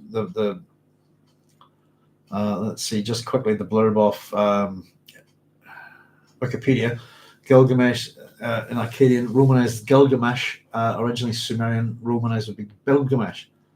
Was a hero in ancient Mesopotamian mythology and the protagonist of the Epic of Gilgamesh, an epic poem written in Akkadian during the late 2nd millennium BC. He was possibly a historical king of the Sumerian city-state of Uruk, who was posthumously deified. Gilgamesh's name appears on the king list, on the Sumerian king list. His rule probably would have taken place sometime in the beginning of the 2900 to 2350 BC. There became a major figure in Sumerian legend during the 3rd dynasty of Ur. That's what always bothers me, is I always get him mixed, Ur and Uruk mixed up. The earliest of these is likely, let's see, as the legendary exploits are narrated in 5 surviving Sumerian poems. The earliest of these is likely Gilgamesh, Enkidu, and the Netherworld, in which Gilgamesh comes to the aid of the goddess Inanna and drives away the creatures infesting her Hulupu tree. She gives him 2 unknown objects, a Miku and a Piku, which he loses. After Enkidu's death, his shade tells Gilgamesh about the bleak conditions in the underworld. The poem Gilgamesh and Aga describes Gilgamesh's revolt against his overlord Aga of Kish. Other Sumerian poems relate Gilgamesh's defeat of the giant Huwawa and the Bull of Heaven. So Huwawa is a forest divinity, isn't he? Portrayed as an anthropomorphic figure compared to an ogre or giant, and that kind of ties in. Yes, he's invariably portrayed as the inhabitant or guardian of the cedar forest, to which Gilgamesh ventures with his companion Enkidu. He's also attested in other works of Mesopotamian literature. Multiple depictions of him has also been identified, including combat scenes and apotropaic clay heads. We love our apotropaic things in this. Here on the station. Yeah, it's associated with the but the idea is that, I suppose, if you look at him as kind of a nature divinity, a forest guardian, if you like, that kind of thing, they go to attack him. Basically, take it as a metaphor for getting someone else's trees, if you like,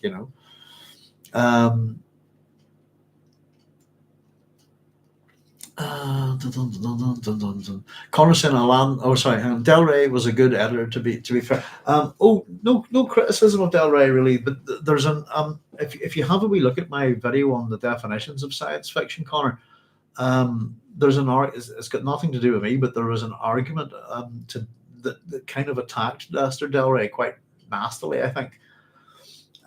Because of his definition. It's one of those things.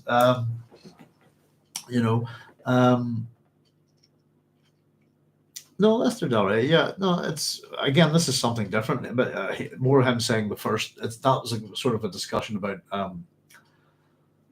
what's the first science fiction book, if you like, that kind of what's the first science fiction story, and he went with Gilgamesh. And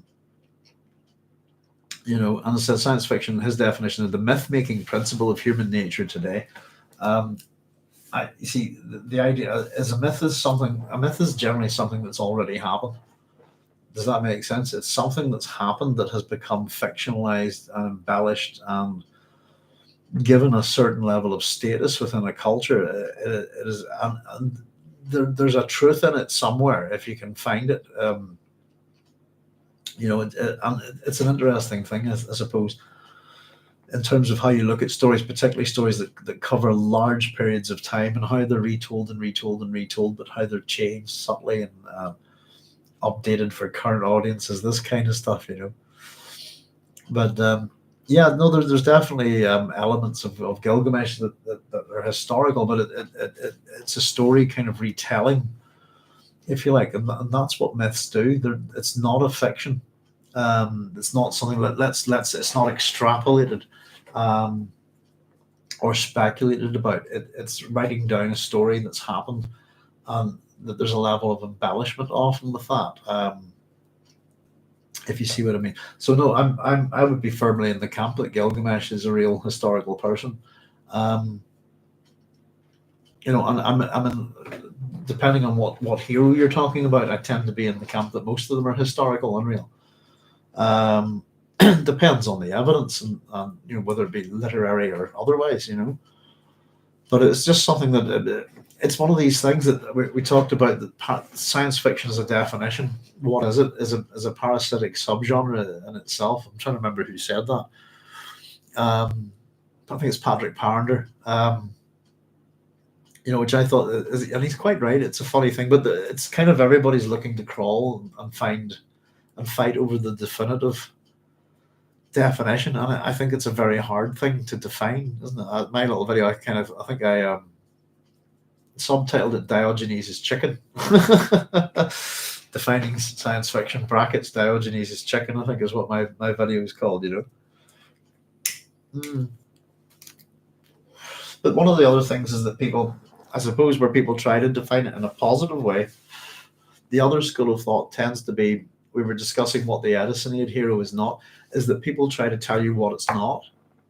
If you see what I mean, a negative definition rather than what it actually is. And because it's such a broad thing, it's not easy to define at all. We'll get probably a few of these writers who'll talk about being modern, and that, to me, that throws the definition out the window, this kind of thing. But yeah, we've got a couple of good ones coming up here. A wee bit, but I just thought it was something fun to run through because they're quite short, most of these, so I can read 10 of them in a few minutes if you like, and take a wee break. But it's an ongoing. I think even Wikipedia would have like a massive article on definitions of science fiction, where you'll probably find a bunch of these here. Though I know that this isn't from Wikipedia. This little document's quite old, and there's probably quite a few new ones here.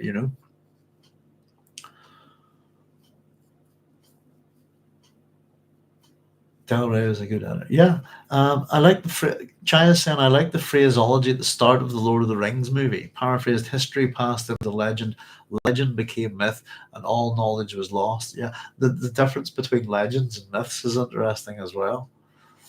I actually really like the way they did that. I actually quite like the way that the introduction to Lord of the Rings, the cartoon, the Ralph Bakshi film was done. And I don't know if you've listened, Chaya, to the BBC audio drama, the 13-hour Brian Sibley one. They all have kind of good intros, But yeah, legends and myth, it's an interesting one. I think they tend to get confused a wee bit, and it's hard to separate them. Let's have a wee look, just out of curiosity. What is the definition of a legend? A traditional story sometimes popularly regarded as historical but not authenticated. So, and the one that they've used is the legend of King Arthur, legendary king of Britain. I consider them myth. Pardon me, was Achilles real? Absolutely, yes. No doubt about that one. Yeah, there's evidence, Connor, for I missed a couple of comments there. Sorry. That's beautifully put. All right, yes. Gilgamesh might be the first fantasy story. It could, yeah, I suppose so. Not well, probably not actually. Just but in terms of being written down, literature's got a good 16,000 years on Gilgamesh easily.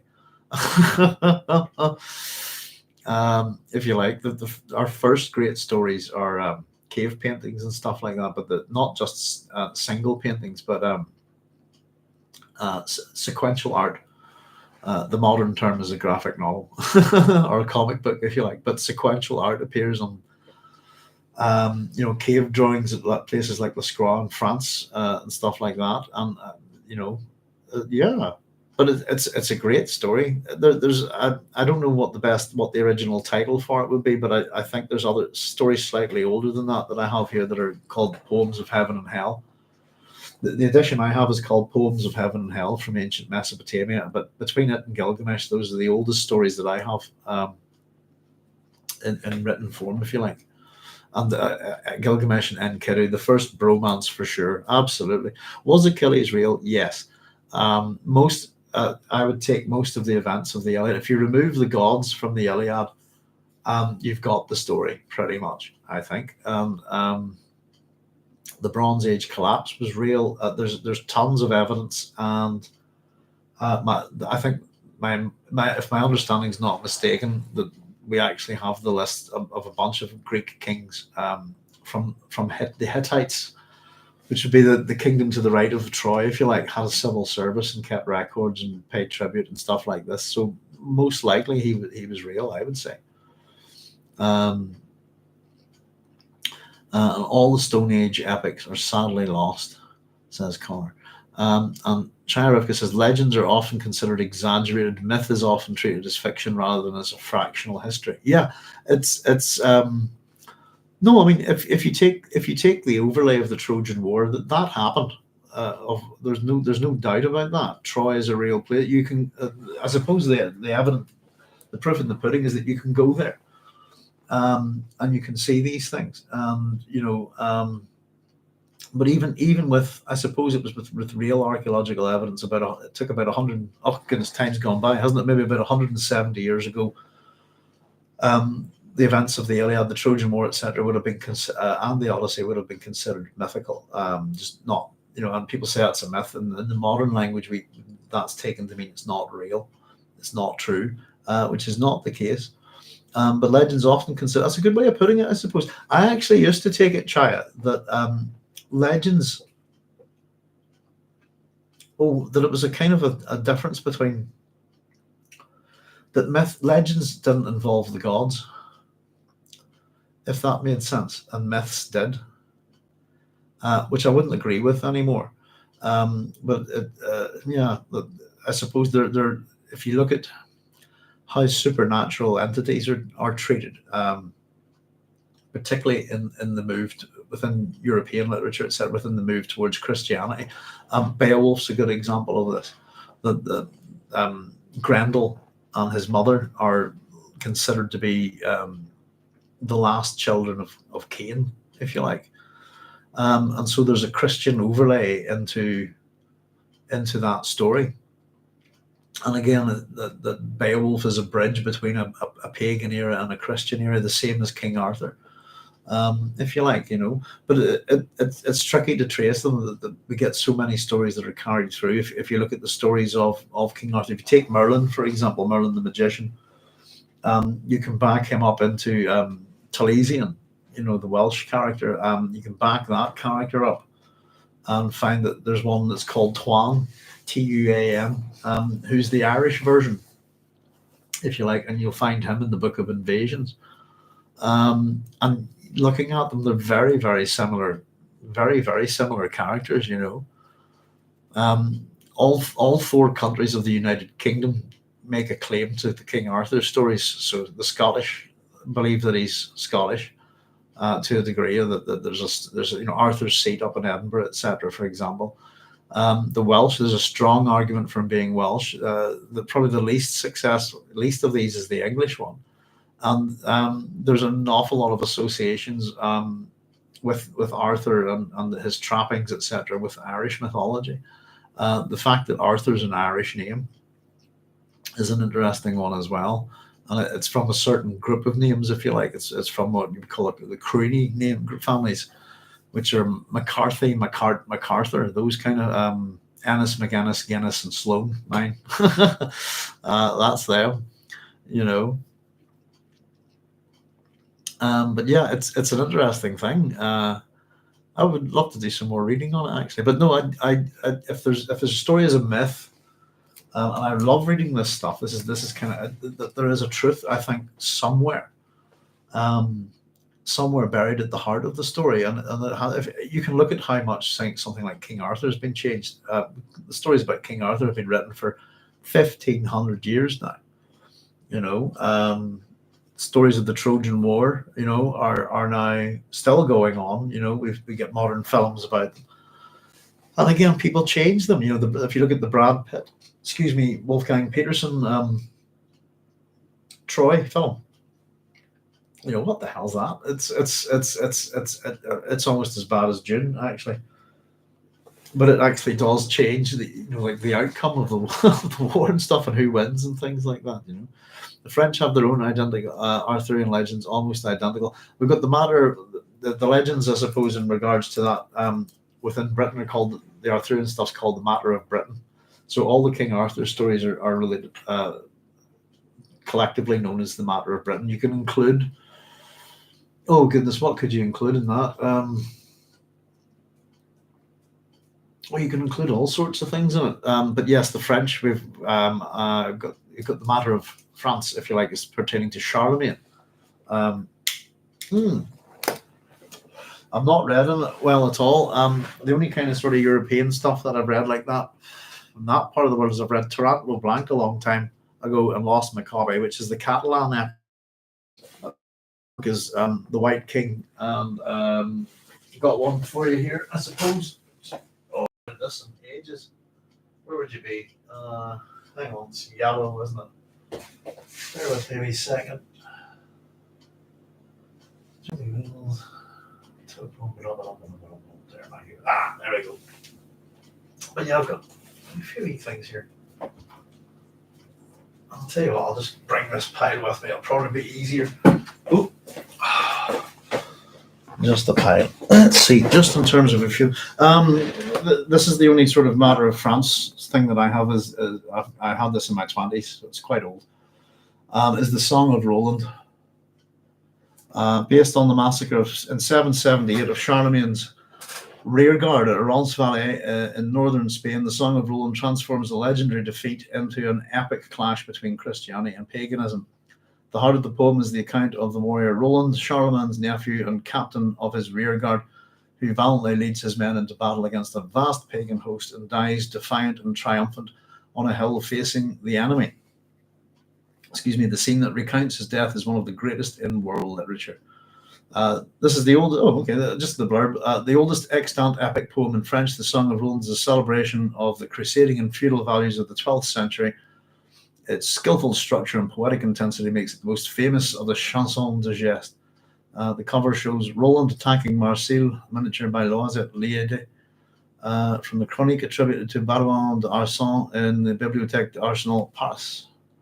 There we go. I did my wee poem, Swords. I don't know if anybody noticed, got some of the swords in it. I'm trying, was it?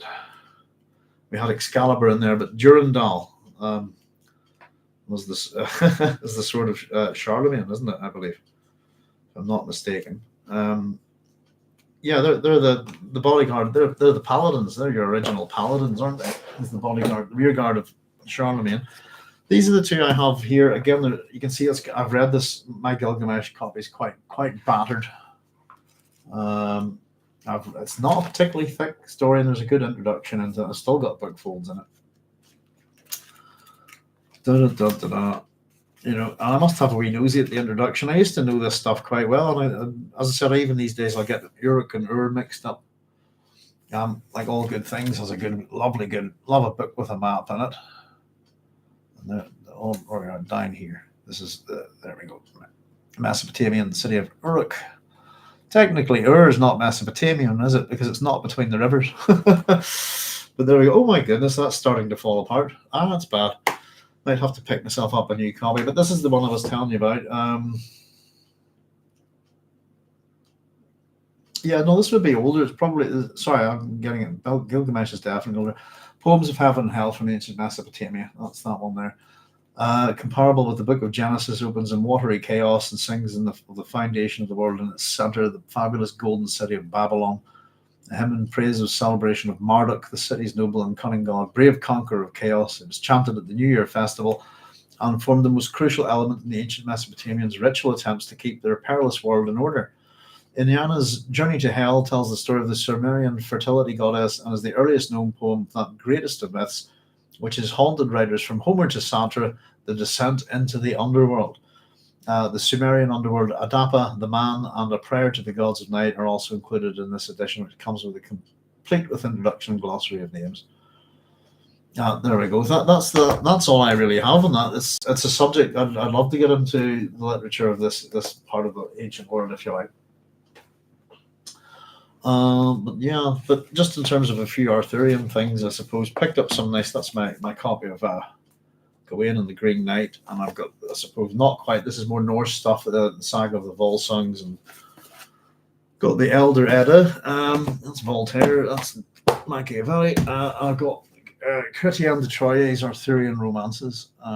Is a good read. I read all of those. I got that ages ago. And so the one that I picked up recently was a new manuscript edition of the Morte d'Arthur, which was quite an interesting thing. I'll put all these down here, bring loads of books down tonight here. But no, it's with the likes of Achilles, Odysseus, Agamemnon, etc. These people are real, you know. But in terms of what they get up to in the stories and stuff, is that real? You know, who knows? Roland, also known as Orlando. Graham. Would you recommend Poems of Heaven and Hell? Yes. Oh, I'd recommend any of this stuff. Yes, indeed. And they're not hard to read, you know. I think, I don't know, did I read something about Tiamat not too long ago from this? Possibly. There she is. To get so half of this book, I would say, is this. There you go. That there, first half. This first half is an introduction, which is full of just, you know, really good, you know, explanations of the, you know, the Babylon, you know, introduction to the Babylonian creation, the translations themselves, different tablets, this kind of thing, the event in order. It's fascinating. So the actual thing itself, then I suppose we have these being split up. So you've got the Babylonian creation, which is only about that thick. All right, I don't know if you can see that. That's probably a better way of doing it. There we go. That's the Babylon, and then it has another introduction. So it's just if you, I don't know if you're like me, I do read the introductions to these things. They inform you really well. But if you wanted to just jump into the poems, you could probably read them all in about 2 hours, I'd say, no, easily. You know, but there you go. I'll give you a little taster. This is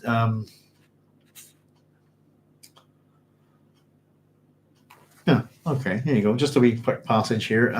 This will give you a sense of the style of it. Tiamat approved it, she said.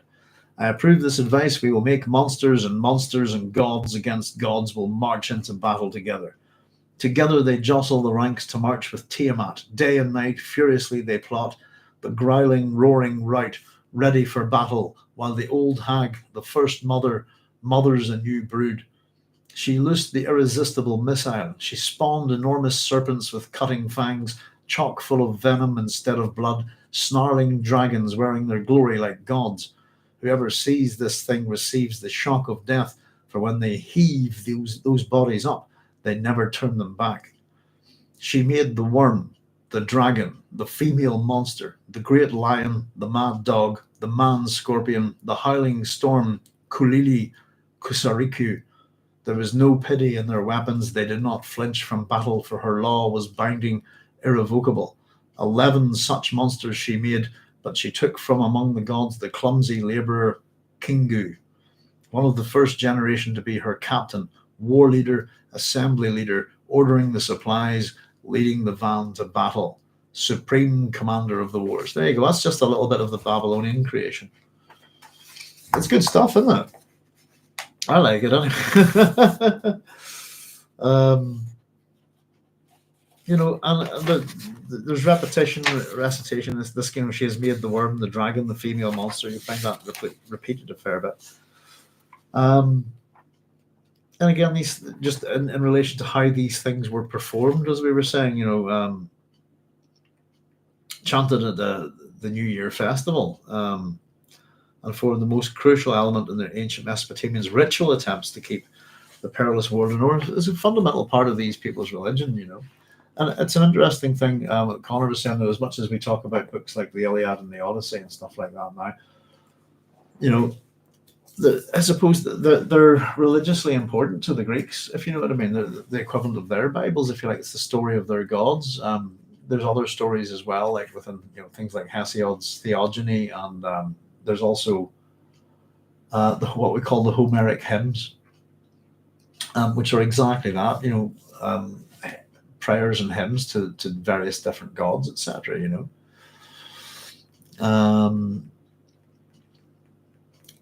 But yes, I would recommend it, Connor. Geoffrey of Monmouth's history is very interesting. Got that here too. It is. It's if you're Irish, it's a good read, I suppose. I didn't think I left it over there, but yeah. Where are we? Oh, Geoffrey Gerald of Wales history. Was that Geoffrey of Monmouth? I'm thinking, is that the same person? Or is that a different Gerald of Wales? I was thinking, no, it's probably not, is it? Hang on.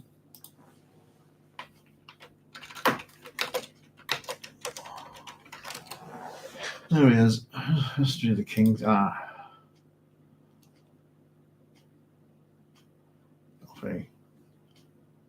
Galford is sometimes just wondering. Yeah, Catholic cleric from Monmouth.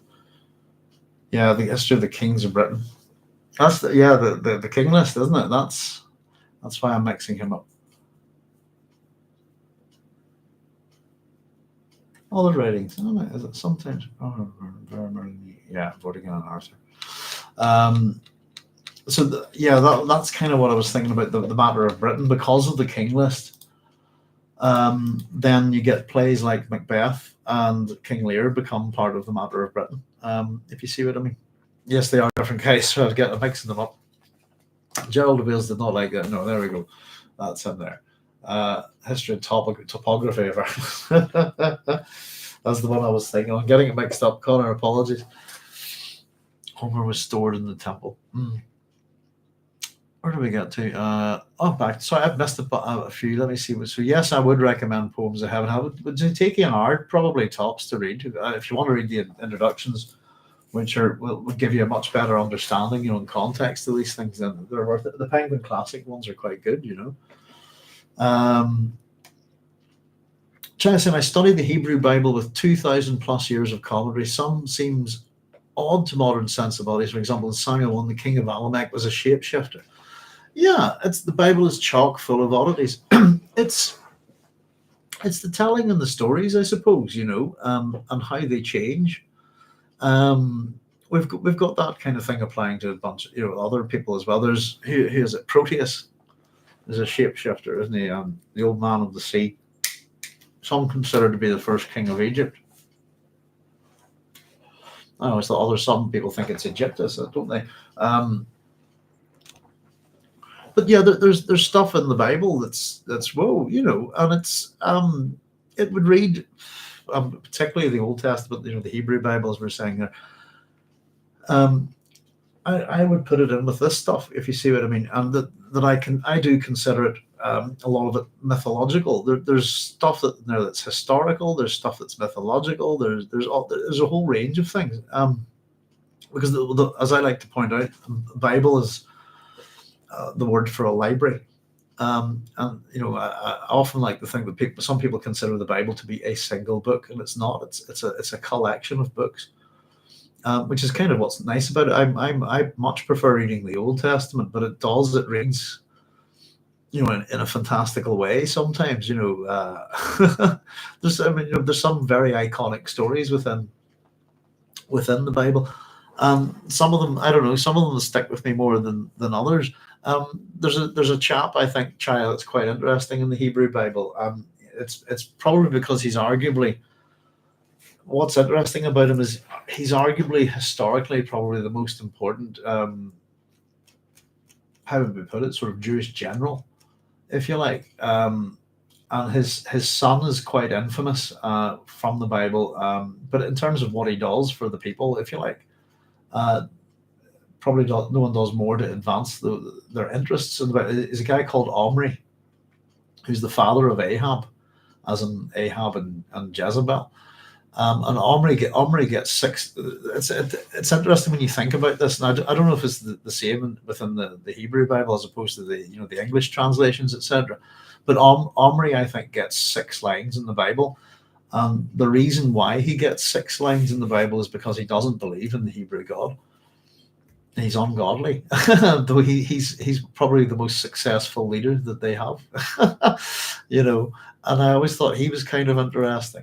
But there's all sorts in there. Reading the book of Genesis, if you like, and then having a look at other kind of Genesis myths, if you like, things and theogonies and cosmogonies is quite interesting. But my favorite book of the Hebrew Bible is most likely Genesis. I think it's a really interesting book. Probably, I think the Psalms are quite interesting, but again, the hand of different writers and things like that is interesting. But it's been a long time. I read a bit of Exodus not too long ago, just to kind of sort of give my look at. I was curious about the historical aspect of it and just the behavior. I think we talked about the behavior of the priesthood in it and stuff like that, and how things can be set up. There's a lot of great info on how folks lived, not as primitive as we assume. Yes, I think that's. I think I've had a good old rant about the word child, especially in the Talmud, but it's learned, taught as history, not legend or myth. There's things within it that's the interesting thing. I think in the Hebrew Bible there's a disparity of time, if that makes sense. But then you can move things and then they line up because there are other cultures around.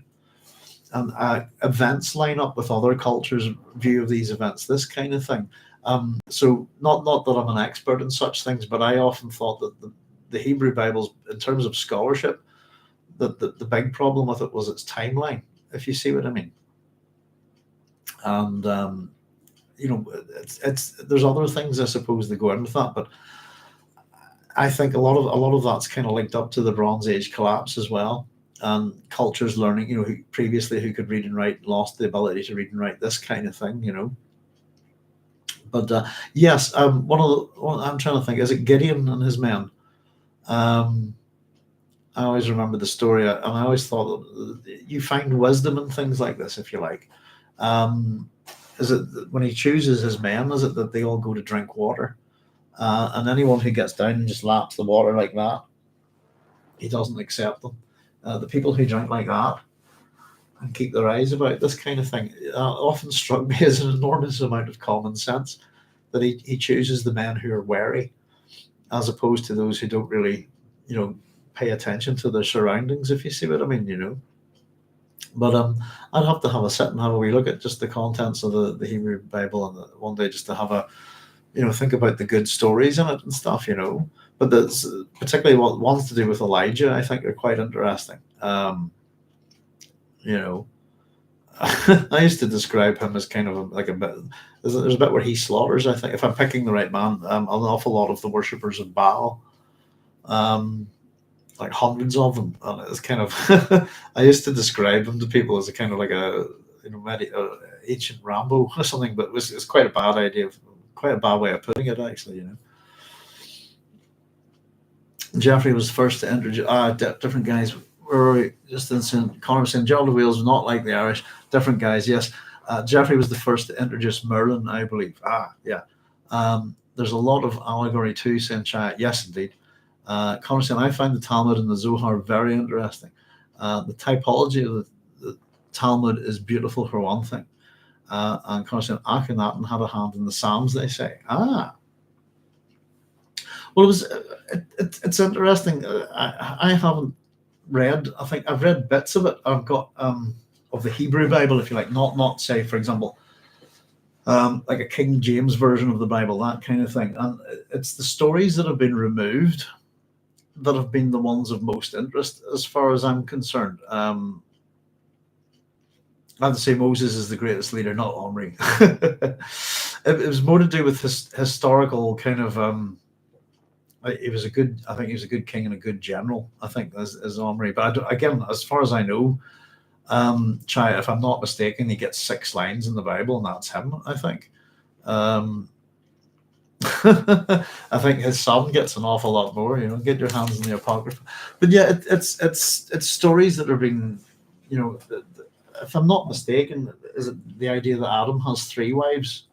Is from the Hebrew Bible, and the Christian Bible he's only got 1. I wonder, is that the case? Baal and the dragon. What was that? Well, I've encountered a few of these stories actually with June and June Messiah, haven't we? We've been pointed to stories within the ancient world, particularly within the Hebrew Bible and so on. And sometimes we've actually had direct quotation by Frank using the character Gurney Halleck, haven't we? Yeah. I don't know. Unfortunately for me, a lot of that stuff was, I read it when I was very young. It was kind of forced into us, if you like, And again, with the presentation that everything that you were reading was the absolute truth. And it's one of those things that tends to, when you find out that things aren't true, or that or that, hang on, I thought this story was original and true. How come this culture has got the same story and it's like 1,000 years older? And then you go, how? And that's kind of where I went with stuff like that. As much as it's interesting. So, for example, stories about the flood, Noah and his ark, and I find that agree. Again, we're back to Genesis, aren't we? But I think that's fascinating. Then I discovered all about Deucalion and his ark, and I went, oh, hang on, and then found out that that's an older story. And then I found out about Umpthumatishim and his ark, and found out that was. Chaya says, I know of 2 wives for Adam. Which is the third? The third isn't a person. The story I know is that Lilith is the first wife of Adam, and that she's cast out, etc., for taking charge and various reasons. And then there's a whole series of mythological associations with Lilith, for example, and various monsters and so on and so forth. And she's cognate with a whole bunch of deities within Mesopotamia and that region, if you like. So then the story is that a second wife is built in front of Adam, constructed by God, and that he's repulsed by it. Because he can see the blood and sinew and the organs and this kind of stuff. And then therefore God puts Adam to sleep and takes his rib and makes the third wife Eve while he's asleep. That's the story I know, which is much more interesting than just Adam and Eve. And again, Lilith's, you can take that character over to other older cultures. You see, that's what I think is interesting about it. And sometimes the stories are the same, just the names have changed, And again, it's, I suppose, just in terms of, it's a bit like we were talking about the King Arthur stories there when Connor was chatting, there are, Credit de Troyes, he's French, isn't he? Let me see, that's the 1,000, where did he go? So there's a point, I suppose. It's a bit like what Connor was saying about the arrival of Merlin. If you can look through the King Arthur stories, if you consider the invasion of Britain by the Normans, Norman invasion of Britain in 1066, and what that leads to, and for that has an impact right across the British Isles. For like one of the best Norman castles you could ever see is actually in Northern Ireland here. It's called Carrickfergus Castle, and it's pretty much intact. So there's a point where we get this French knight who's the best in the world turning up, and his name's Lancelot. There's a level of propaganda within some of the King Arthur stories as well, and it's a thing that happens, particularly if you think in eras where we didn't have, and it's kind of hard for us to think about this, but in terms of entertainment, stories are hugely important, in the ancient world, or even just a couple of hundred years ago, before radio and before TV. What have you got to do? Is look up at the stars and tell your stories. But yeah, that's that one there, the horror show. I don't know if it's true or not. Stories are stories, But no, I often thought about, there are kind of Bible shops here, but you'll not find. It's just 1,001 versions of the King James Bible, for example, in the local town, all sorts and stuff. But they're not kind of religious shops, in that they would sell all sorts of different religious texts, that kind of thing. But I wouldn't mind picking up a copy sometimes. It's a question of translation, that can I don't know, Chaya, maybe you could help me out on this. Is there a good translation of the Talmud in English that's not a kind of, if you know what I mean, like just another King James version or this kind of thing, Just the Ramanorum was preached in churches. Yeah, I don't know. It's the power of myth and storytelling, I think, as well. Connor's saying I have one volume of the Talmud. Yeah. No, it's again, So I have a fair chunk of books from the ancient world. I have a Bible. I've got a whole bunch of Bibles. Actually, you get them thrown at you in this country as you're growing up. But I've got my father's Bible, which is one. It's quite a nice one. It's post-war, post World War II, if you like, one of those, But recently, Connor, Chaya had sent me. It's one of the wee short stories that I bookmarked. And I'd imagine it comes from the Hebrew Bible. It's just been kind of retold as a folk story. I might be wrong about this, but it was the story of the worm and Solomon, wasn't it? And I had a wee flick through it. I was thinking about reading that one and dedicating it to Chaya, actually, because it was some Jewish folk tales, I think, for kids or something like that. But I found it on. I think I said to you about it a wee while back, Chaya, but I found it on Project Gutenberg. In fact, I've downloaded it, but let me just see. The life of me couldn't remember it. Maybe it remembers me having a look at it. Let me just do a quick search. Maybe it was fairy tales, Jewish fairy tales, rather than folk tales. Let me just see. I'll know the book when I see it. There it is. The one we were talking about. So again, I don't know if this is stories taken from the Bible and re sort of. It's Jewish fairy stories by Gerald Friedlander and Beatrice Hirschfeld. Sorry. Let's have a wee look. The one we were talking about. It was something to do with God Emperor, and we were talking about worms. Let me just see.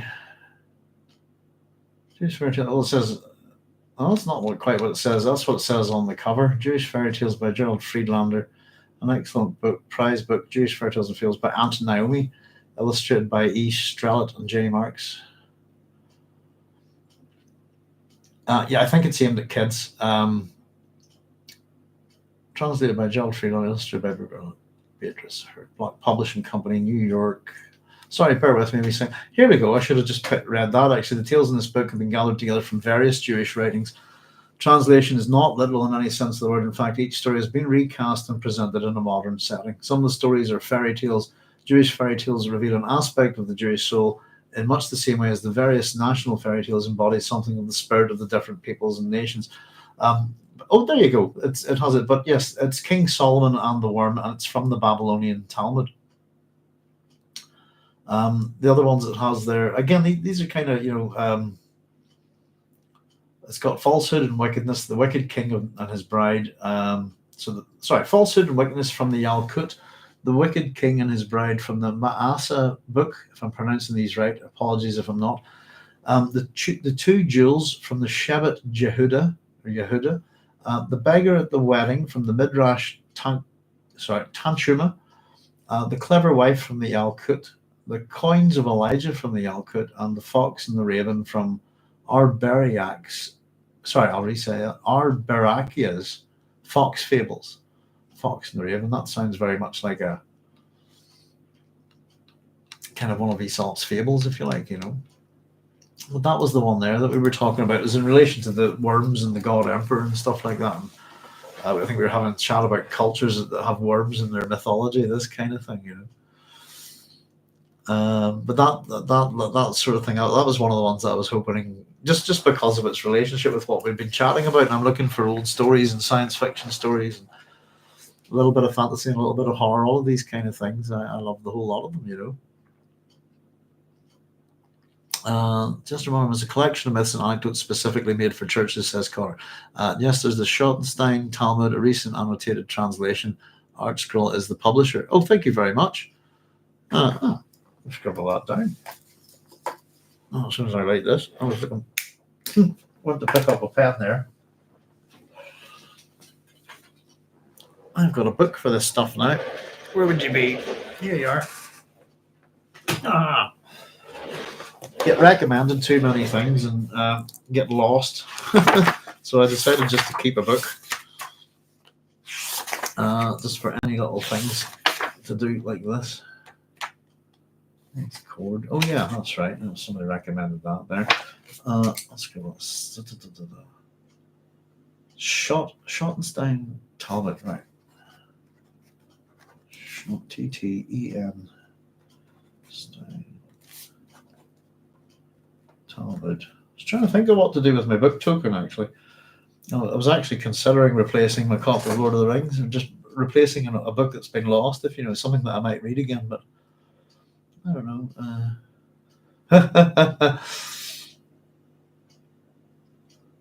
Recent annotated translation, Art Scroll is the publisher. Thank you. Very kind.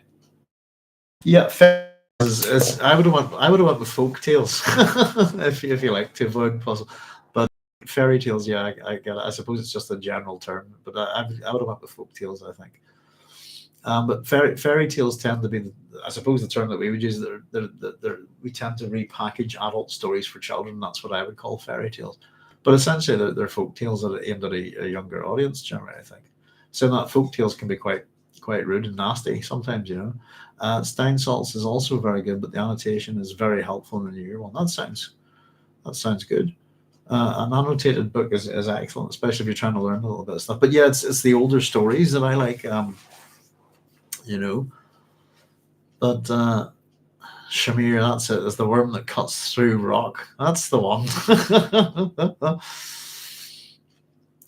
And I think then we have this. The name is mentioned, I think, in June, isn't it? Whenever we were chatting about it way back, possibly. I think, if I can remember correctly.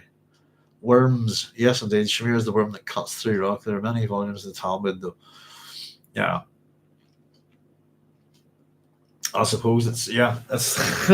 What was the one I was wanting to get reading recently? Was the Mahabharata, wasn't it? And I just went, oh no, because funds are generally of a limited type for me, but it's a lot of books. And so I tend to grab things more based on their length, But yes, indeed, I don't know. I don't read books like that from a religious point of view. I'm sure you know, but I'm absolutely fascinated by them. I would still pick up a Bible now and then and just look for a good story. Nothing preachy, just if you know what I mean. I tend to ignore the New Testament quite a lot, but I would look for a good story. But I see no different. I suppose that, I don't see, in terms of the writing and stuff, I don't see any difference in books like that. In all of these ancient books, if you see what I mean, the stories that they tell, they're often telling of the struggles or of a particular people at a particular time as how they try to figure out what the heck's going on in the world, or how they have to deal with their neighbors, or all sorts of things. And I suppose from someone who thinks about certain but ancient books being kind of science fiction, It's all about what they know and what they don't know, if you see what I mean. 70 volumes, good golly.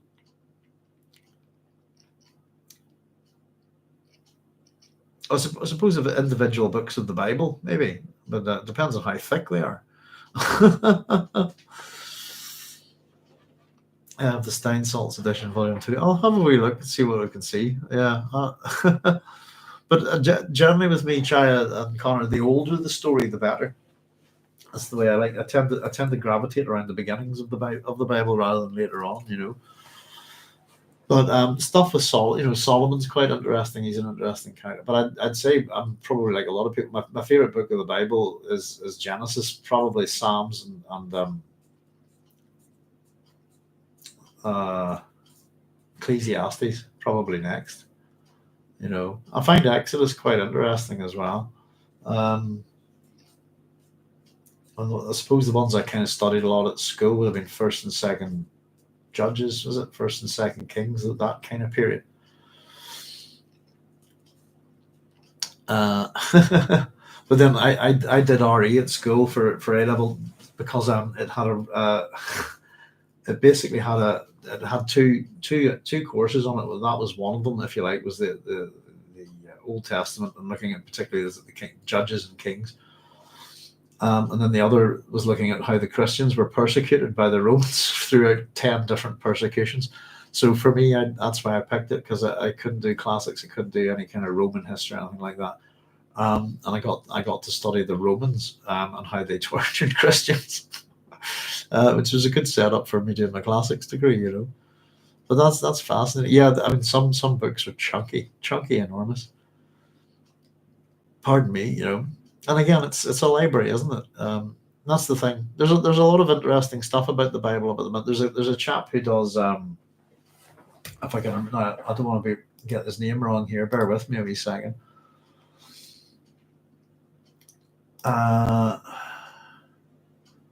What is his name? Yeah, there you go. Very quickly, Dr. Matt Baker.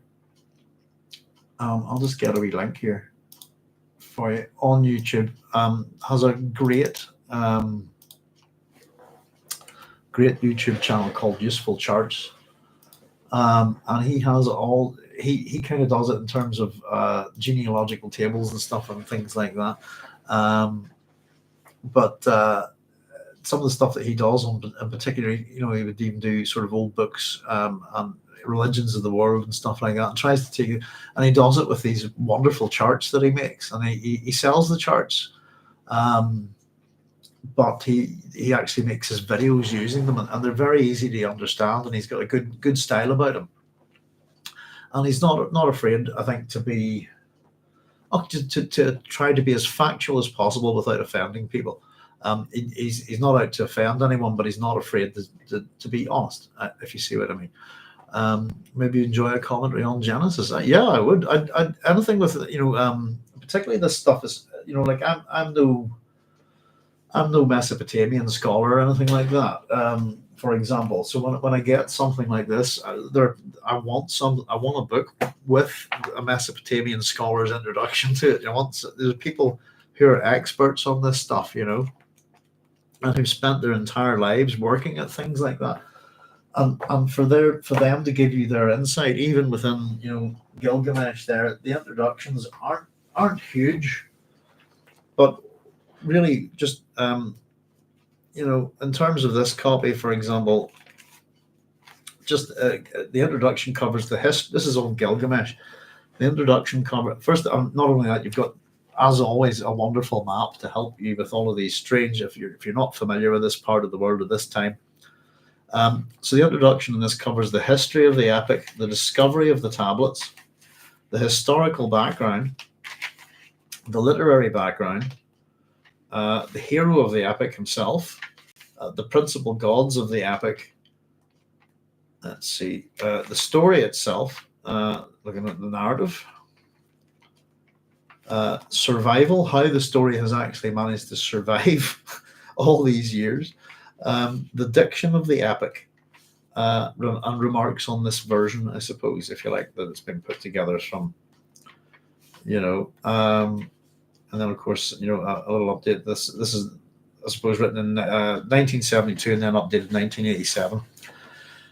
And again, if the more modern a copy you find of this kind of stuff, that there's probably been new work or new discoveries found, and that's the thing, is that like yourself, Chai, you study the Hebrew Bible. Some of us who study this stuff in the ancient world, there's things that I learned in classical studies when I was doing my degree in the 90s that are absolute nonsense now, that they've been disproved by new evidence. This kind of thing. So we're always learning things. My copy of Aesop's Fables, for example, is a one with all the gods in Greek. It's a Greek version, but it's incomplete. I don't know how many stories are missing. That's to do with the French, believe it or not. And most translations of Aesop's Fables were kind of come from the French, if you like. If you pay attention to them, if anyone grabs a copy of Aesop's Fables, look at what the gods are called. And if it's Jupiter, then you're into a kind of Latinized version of it, and you want the chief god to be Zeus, and then you're reading the Greek version, if you like. You like the landmark history series Xenophon and Herodotus on it? Says Connor. Yeah. Is that a YouTube channel? Landmark history series? Is that books or many maps and annotations? The landmark Herodotus. Yeah, Herodotus is the perfect example of that. By the way, when I was at university, Herodotus was out of favor. I think I remember it being hilarious. I was studying Herodotus's histories, and then I think the book went to number one on the book charts because of the film The English Patient, I think, at a certain point, which I thought was kind of funny. Their books, thank you, Connor. Yeah. Why I have someone to read this and go, good, why are people going out to buy this because of a movie? He was considered, he's got two epithets, if you like. One is the father of all lies, and the other is the father of history. And we were being taught that he was a liar, incorrectly at university. He's the father of history. China saying Rashi is the most widely read commentator, 1040 to 1105, right?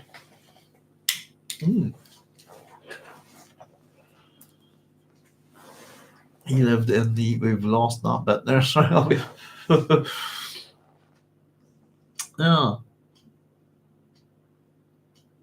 But yeah, Herodotus is definitely someone who's recently there's just been some findings in there's been a lot of archaeological finds recently, or actually the revealing of finds that have been considered unreadable. That's partly to do with new technology and artificial intelligence, for example. You live in France, you can get a Genesis translation with annotated Rashi at Art Scroll 2. Oh, very good. Yeah, it's nice to get. A wee while back, Penguin brought out individual books of the Bible with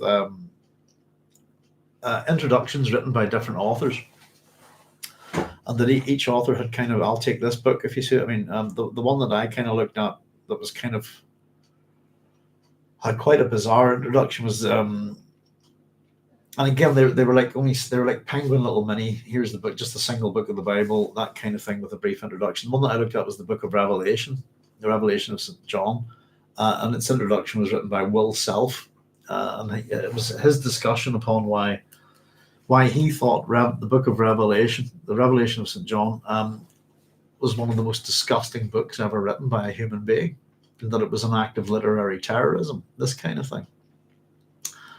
Yeah. But that's an interesting book. I don't know. You can put that together with some other kind of books of a certain vein, if you like. But they wouldn't be the books you'd be thinking. To me, they'd be books that are written by people having severe hallucinogenic experiences, that kind of thing. Oh, hello. Would you excuse me a wee second, folks? I'm getting barked at here. I've got a lady here at the door who wants out. I'll be right back. Give us a wee second.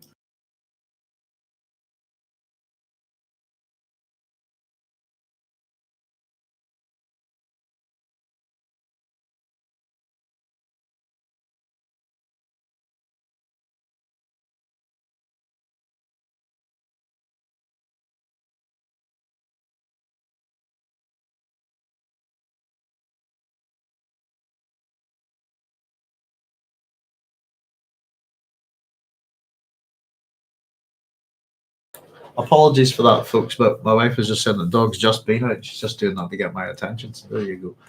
But yeah, there's tons of stuff from the ancient world, and it's finding time or trying to find books, I suppose. And yeah, it's interesting. I suppose some of the ones and how they fade into memory, and then occasionally you pick up different translations as well. The one that you were asking me about, Connor, was Achilles, for example, earlier on, and I've got several translations of the Iliad, for example, and a few of the Odyssey, and they all read completely differently. There's quite a range in the stories that they tell or how they tell it. But yes, indeed. I've got my Xenophon, I've got my Herodotus, and I've got my Thucydides. If you like, that's how we.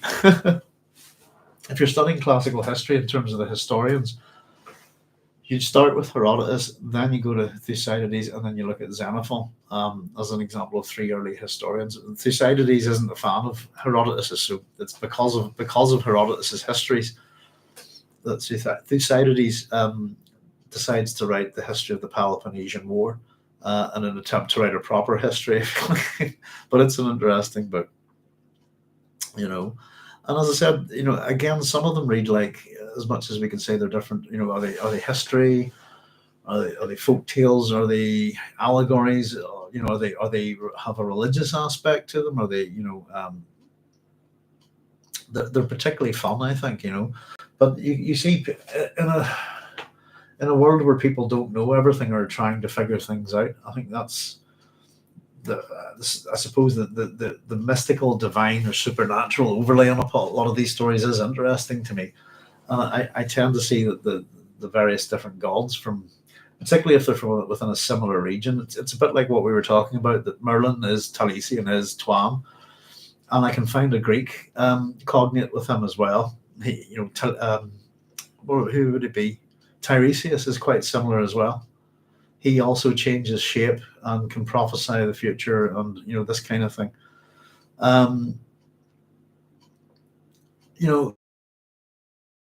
Interesting to me. That's where the heart of my interest is. Because we've grown up and told that this is it, this is the way it was, and that's it, and that's the world is. And don't ever look at or question what you're told. And the minute you do, you go, well, that's not true. And I was kind of more interested in what was true, and yeah, so. I don't know. I'd read the Bible probably a couple of times, but before I was about 10. Kind of having it force fed into you, and I'm doing it at school every day. This kind of thing. I've kind of avoided it from my memory, but we were taught to memorize all the books of the Bible in order. I think my wife can still do it, but I can't. I dump the information, try to make room for stuff, But yeah, great stories in Herodotus. He just gathered whatever and stuff. Yeah, but the thing is, he went round and collected these, and it's a lot of it's been verified with evidence, and just because there's stories. But he was kind of going around and going, "Here, what happened here?" It's a bit like a journalist on the spot, if you like, that kind of thing. And yes, indeed. I mean, for example. If you read if anybody's not familiar, I'm sure a lot of you know the 300 story now. It's because of the film and popular culture. But for those who are not familiar with it, you'll get the bulk of it within Herodotus's histories. And there's a chunk more to it. It's it actually is the truth is better than the fiction, I think. And again, we kind of know that that's pretty much what happened. If you watch 300, you'd think that the Battle of Thermopylae lasted 3 days. It didn't. It lasted 8. And 5 of those days really were, the Persians were absolutely terrified of going near these men, because there seemed to be so few of them that they didn't care. There's a lot to that story. Leonidas dies on the second day of the battle. So for example, and there's a great effort to reclaim his body, and I suppose that the bit that's after, some of the stuff that happens after, for example, the Spartan that's sent home, if you like, and how he's treated. Historically, he's mentioned in I think is it the honors list, the honor roll, if you like, for the Battle of Plataea. If you read about him, he's you see, it's this kind of stuff that makes this world fascinating. It doesn't matter what culture it is. It's the fact that they're true stories, and that the true events that have become stories that have been altered over the years. But you kind of have to wonder if that if the story of this person was so incredible in the first place. I wonder what is the true story.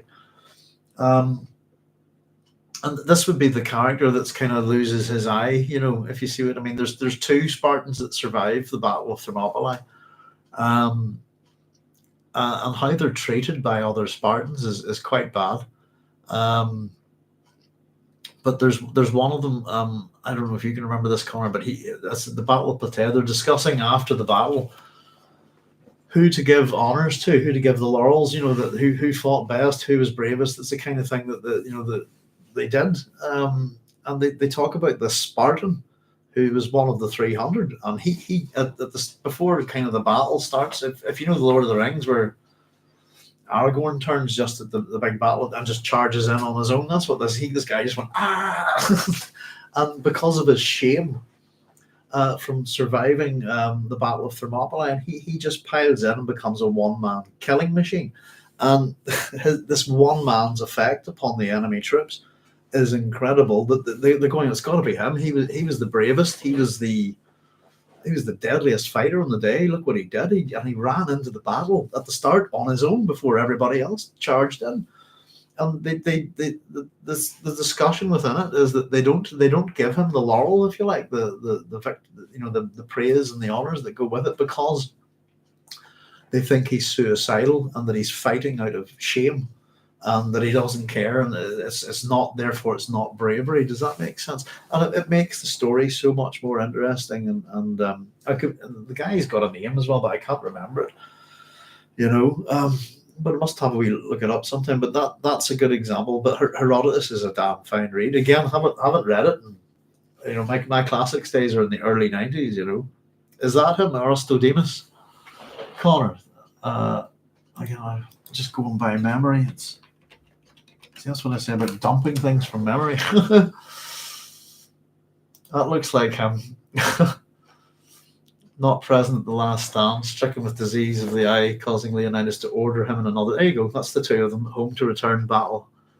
But Eurytus turned back, though blind, and met his end, charging into the fray. Believed that both Aristodemus and Eurytus returned alive, or had Aristodemus alone been ill and excused from combat, the Spartans might have ascribed no blame to Aristodemus. However, because Eurytus did turn back and died in combat, Aristodemus was regarded as a coward and subject to humiliation and disgrace at the hands of his compatriots. In the words of Herodotus, no man would give him a light for his fire or speak to him. He was called Aristodemus the coward.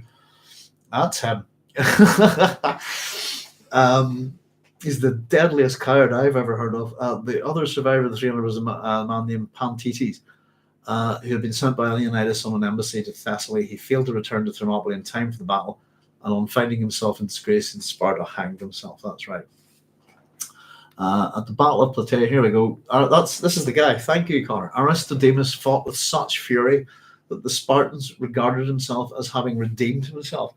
Although they removed the black mark against his name, they did not award him any special honors for his valor, because he had fought with suicidal recklessness. The Spartans regarded as more valorous those who fought while still wishing to live. Aristodemus charged berserker-like out of the phalanx and fought, in the opinion of Herodotus, with the most bravery of all the Spartans before falling in battle. I thought he survived. There you go. I actually thought, but he redeemed himself.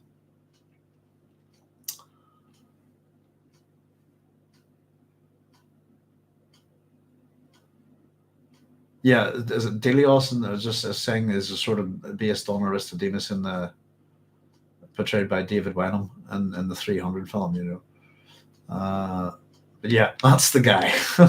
So that's the one of the 300 that survived the Battle of Thermopylae. But he was treated like absolute crap by his own people because of it. It was of no fault of his own. He wasn't a coward, if you understand. He was following orders, but there was nobody left alive to say that he'd followed orders. Regretfully, says Connor, like Aristodemus, I have to excuse myself. I have to get up and like that. No problem, Connor. Thank you very much. Um, yeah, we've gone all over a wee bit of a place here tonight, but it's been great fun. We started off with our science fiction, entered into the ancient world. But yeah, if thank you for that.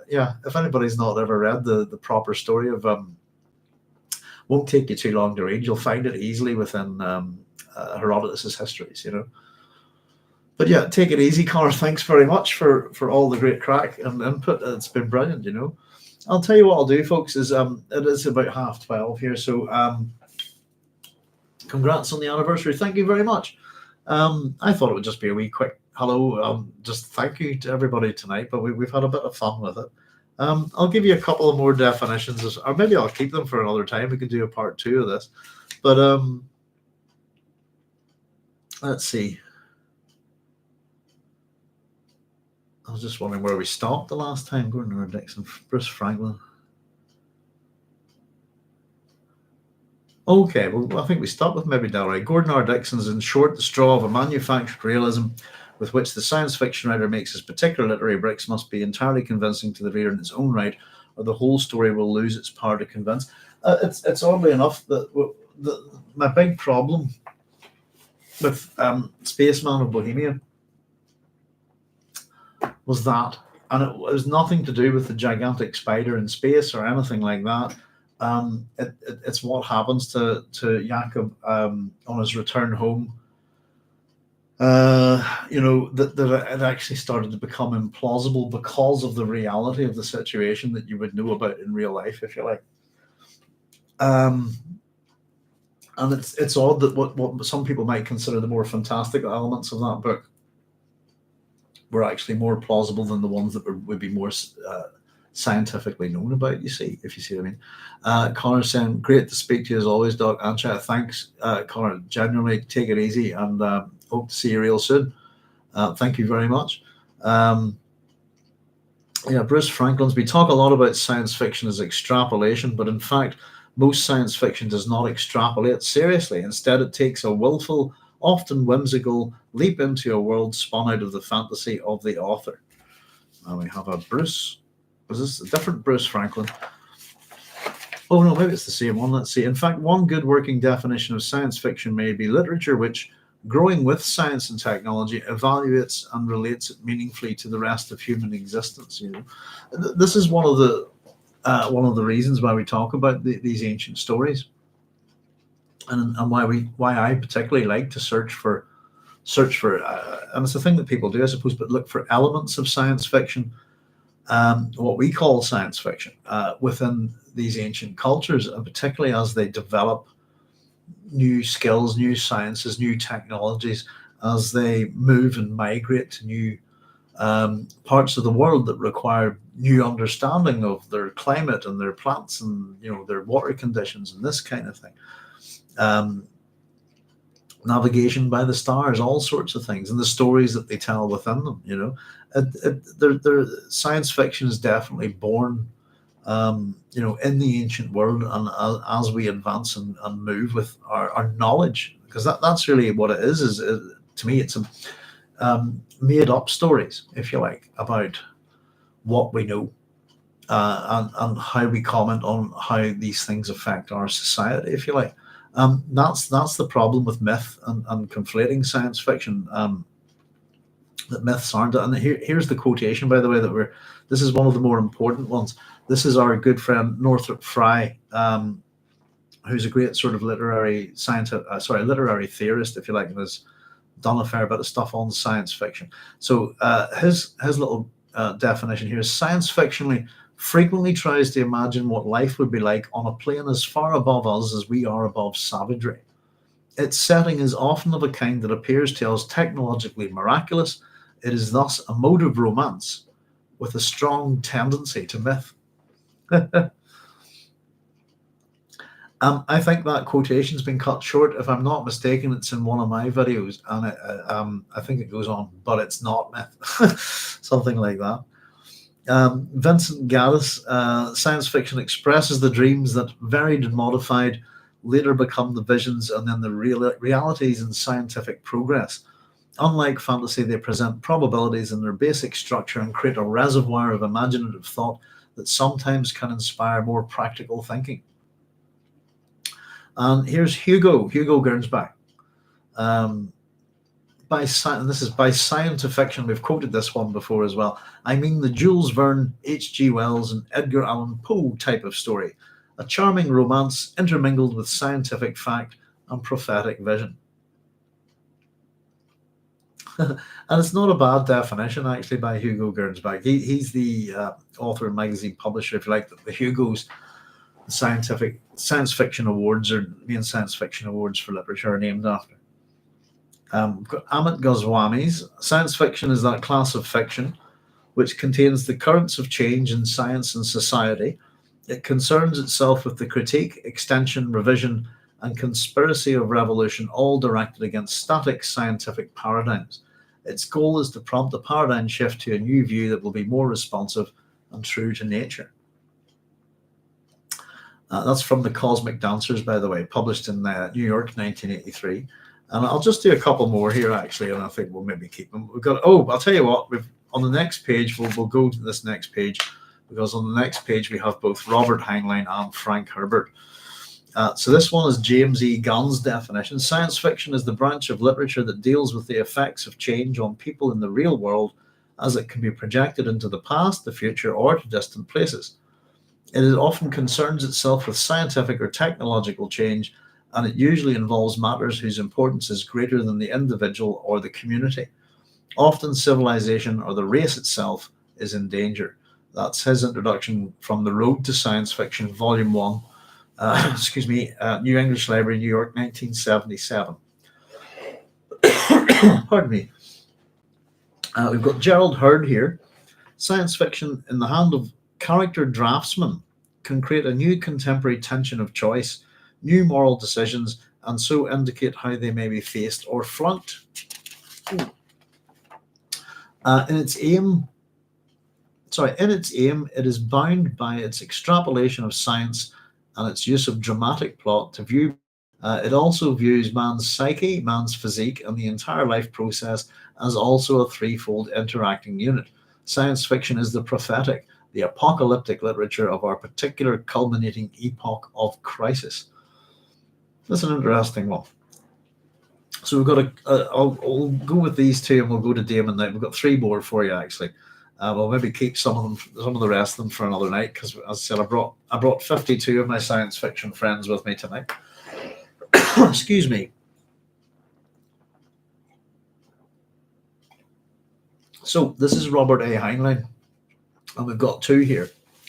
So first of all, this one's quite famous, I think. A handy short definition of almost all science fiction might read: realistic speculation about possible future events based solidly on adequate knowledge of the real world, past and present, and on a thorough understanding of the nature and significance of the scientific method. To make this definition cover all science fiction instead of almost all, it is necessary only to strike out the word future. So that's from Science Fiction, Its Nature, Faults and Virtues, in the science fiction novel published by Advent in Chicago, 1969. Pardon me. And this is that's 1969. This is Heinlein talking in 1981. This is taken from Ray Guns and Spaceships in Expanded Universe, published by Ace in 1981. Science fiction is speculative fiction which the author takes as his first postulate, the real world as we know it, including all established facts and natural laws. The result can be extremely fantastic in content, but it is not fantasy. It is legitimate and often very tightly reasoned speculation about the possibilities of the real world. This category excludes rocket ships that make U-turns, serpent men of Neptune that lust after human maidens, and stories by authors who flunked their Boy Scout merit badge tests in descriptive anatomy. That's an excellent one from Robert Heinlein there. So just interestingly enough, here's Frank Herbert's. Science fiction represents the modern heresy and the cutting edge of speculative imagination as it grapples with mysterious time, linear or non-linear time. Our motto is nothing secret, nothing sacred. There you go. That's an interesting one. Nothing secret, nothing sacred. The one that I'll finish with here tonight, because we'll keep a bunch of these, I think, for another time. I'll make a wee mark here. I've had this sitting on my desk for a while, actually, and I just thought it would be good to get through some of these. This is from Damon Knight, who famously, let me just see. Yeah, Damon Knight, we began this article with one of his famous kind of definition of science fiction is what we point at when we say it. But this is also from Damon Knight. What we get from science fiction, what keeps us reading it, in spite of our doubts and occasional disgust, is not different from the thing that makes mainstream stories rewarding, but only expressed differently.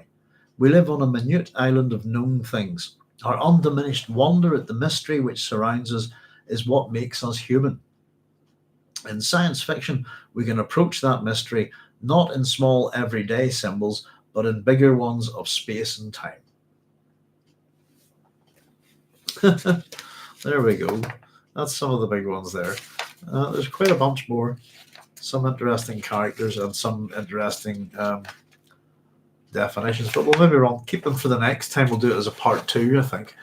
But there we go. I just thought that would be a wee bit of a fun thing for our anniversary. We're a science fiction station, and kind of wanted to run through a whole bunch of these just at the same time, actually, just to bunch them all together. And as I said, this is some wee thing I have found. There you go. From I'm one of those students who would keep his notes, if you see what I mean. So yeah, this is something from way back in the 90s when I was doing this. I've no idea where it's from originally. Let me see. Back to NCG's science fiction page. Oh, Nair Kent Goka. Yeah. I don't really have any address for it, I think. And again, it's a website made up of all sorts of things from the late 90s.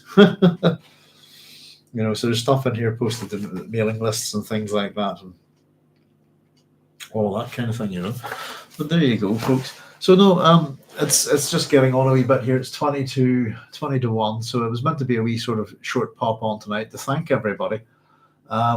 Really, just for those of you who are still watching, etc. Just thanks so much. Who'd have thought, that after 4 years we'd be still doing this?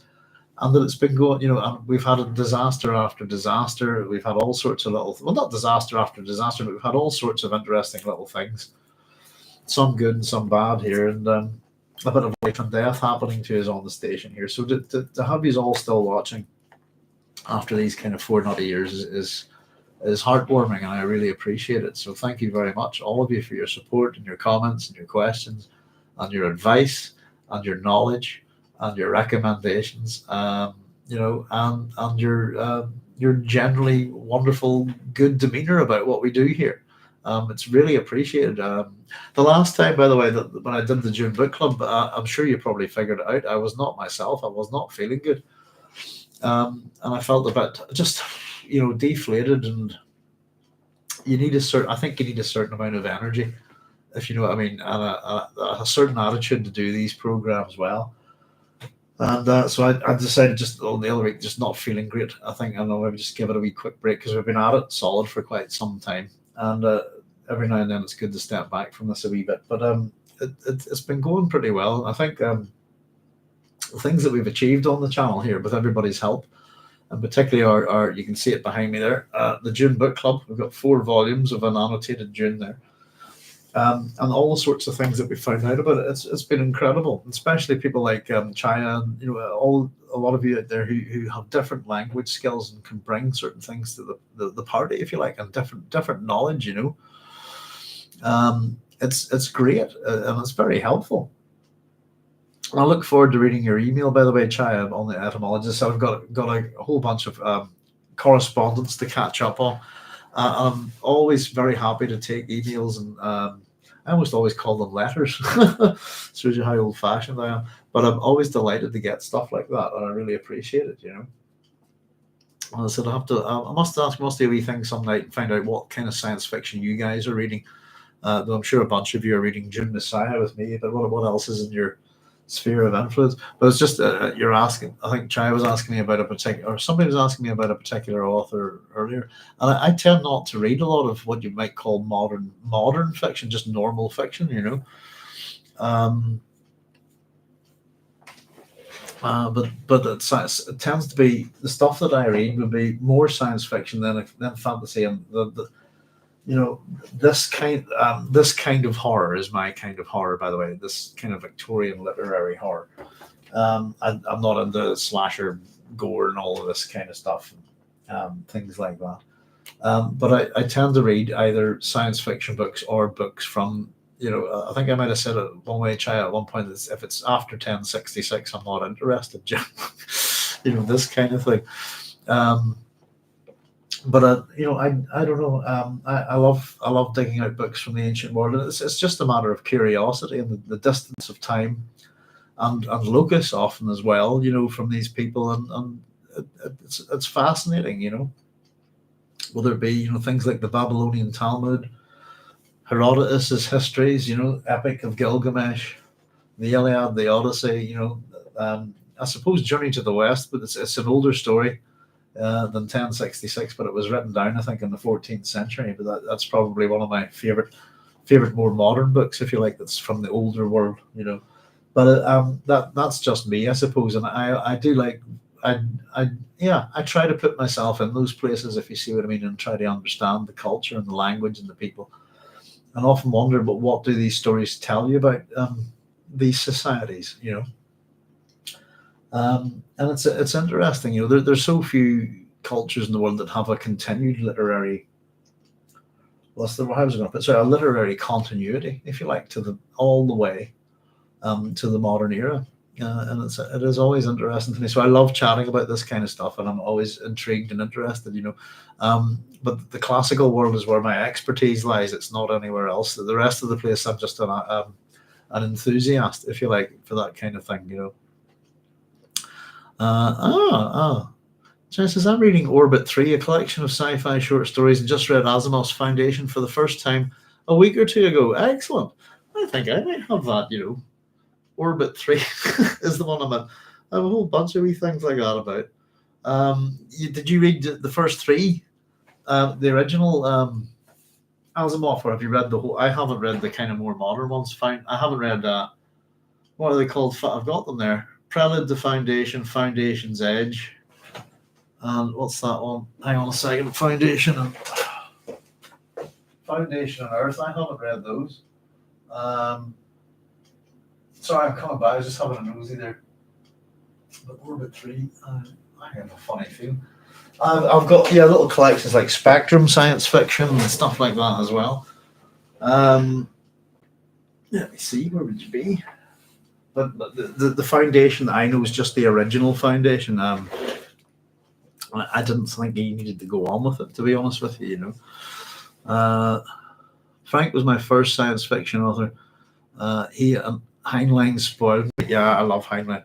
My first one was Arthur C. Clarke. I think I've told you it was my first book that I bought with my own money. Well, there was 3 books actually. It's part of a school book club. It's in the PhD, I suppose, but of Time and Stars by Arthur C. Clarke. And it's still a cracking. It's got the original short story of 2001 in it called The Sentinel. Which takes you back to the ancient world as well, doesn't it? If I remember correctly. But it's got 2 stories in it, Chai, that I absolutely love, and they're called An Ape About the House and 9 Billion Names of God. So that was my kind of first introduction. But yeah, it was Herbert and Heinlein, but particularly Clarke and Asimov for me as a young person, I think, and then whatever you could grab on the carousel in the library, basically. I've only read Foundation. The English library in my small town doesn't have a lot of science fiction to choose from. Is that just the first book then? Yeah, hang on, where are we? Where's my Foundation? Where did I put? Hang on, let me see if I can find it here quickly. It's one of them nice little box sets I like. Where would you be? There it is.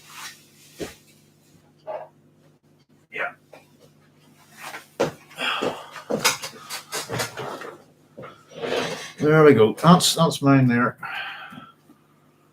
It's just with the old 35p. That's great. That's the first one, Foundation, second Foundation, and Foundation and Empire. They're all quite thin, but wasn't too sure if you meant you just read the first one or that little group there. But yeah, they're easy. I think they're a great joy to read whenever. It's nice to see that the text isn't too big in these. I've kept these quite good. I thought it was an absolute joy to read the first time I read it. But it's not something that I kind of really want. But it's not a sort of story I'd be particularly interested to get back into, unless I'd completely forgotten it. If you see what I mean, you know. I've enjoyed Orson Scott Card. Oh, I read those. Yeah, I read those in my teens actually. I'm 3 or 4 books in. Yeah, into the Anders stories. I stopped at the 4th book. So I've read. Ender's Game. Speaker for the Dead. I thought was excellent. I loved it. What have we got next? Xenocide, is it? I think I've read those 3, and I've read the one after, but I can't remember what it's called. I've only got, again, from the great book destruction of the of the naughties, if you like. Only got one of them left, which is Speaker for the Dead. I don't have any of the rest, which is real sad, you know. I think we have the first, third, fourth. Well, Speaker for the Dead. Really, the first 2 books is kind of if you wanted to get the real good gist of the story, that would do you. But Speaker for the Dead is really good. I really enjoyed it. I carried on for a wee while, but God knows how many books are in the Ender saga now. I'm trying. I think it's easily 20 at least. Probably it's just one of them that's just churned it out after, you know. I think I maybe bought one about Bean. Also, or no, I didn't buy it. I think I got it at the library. But it's when an author just keeps going in that universe, and I don't think they've got anything else to say particularly, you know. That it's more about let's just tell stories about this person rather than have a particular thing, you know. But I think very. I enjoyed the film Ender's Game as well. It's quite a freaky book in some ways. I mean, I don't know if it's got the sort of introduction about, you know, using children. The one that I had a kind of forward by Orson Scott Card about kind of the reasoning for writing Ender's Game, etc. But it's to do with military programs. Kids are good at games. Can we rig up the war machine to games? This kind of thing. And it's quite an appalling idea. And you know, I don't think the film captured the idea of quite what the genocide of the buggers did to Ender, if you see what I mean, and that guilt, you know. But I bought very few English books when I moved to Israel, but I have most of Frank's books. Yeah.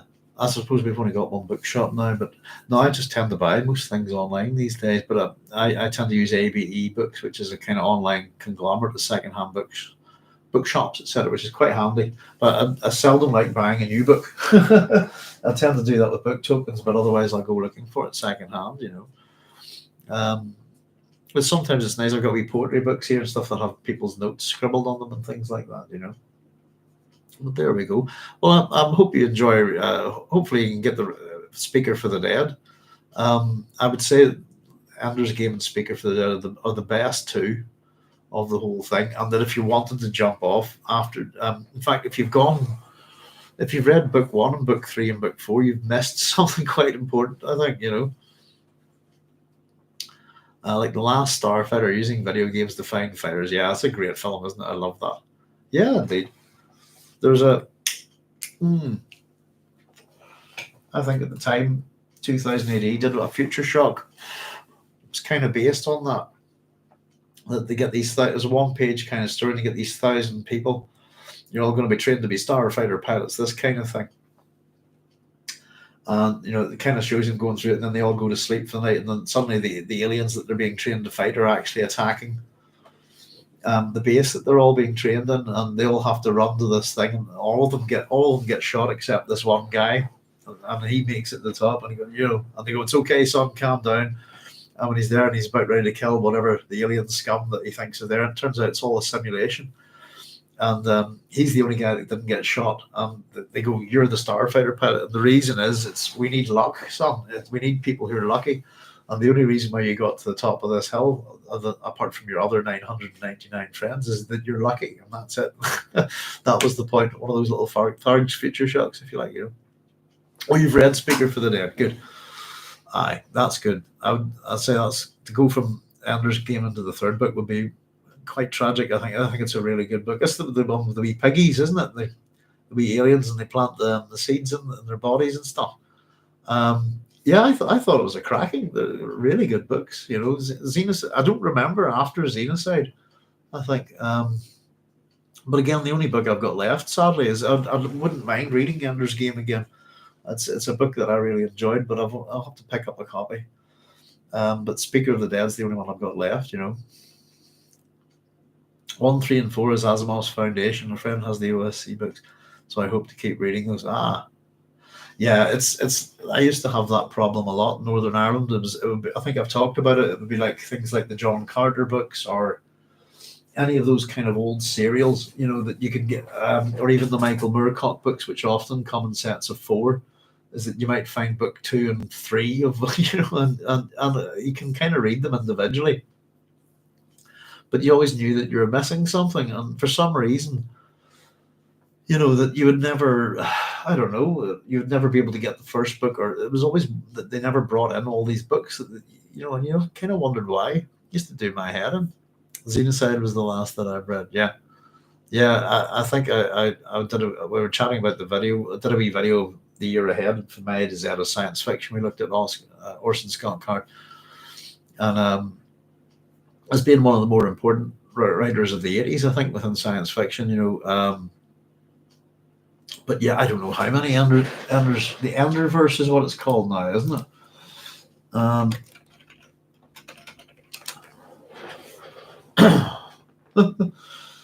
It's kind of the same as what Brian Herbert's done, I think. But it's known as the Ender Quartet, isn't it? As Ender's Game, Speaker of the Dead, Xenocide, and Children of the Mind. That's kind of the original thing. Let's see. Here we go. 16 novels, 13 short stories, 47 comic issues, an audio play, and a film. There you go. But 16 novels. The first 2 novels in the series, Ender's Game and Speaker for the Dead, each won both the Hugo and Nebula Awards. And quite deservedly too, I think. They're very good books. That kind of science fiction war.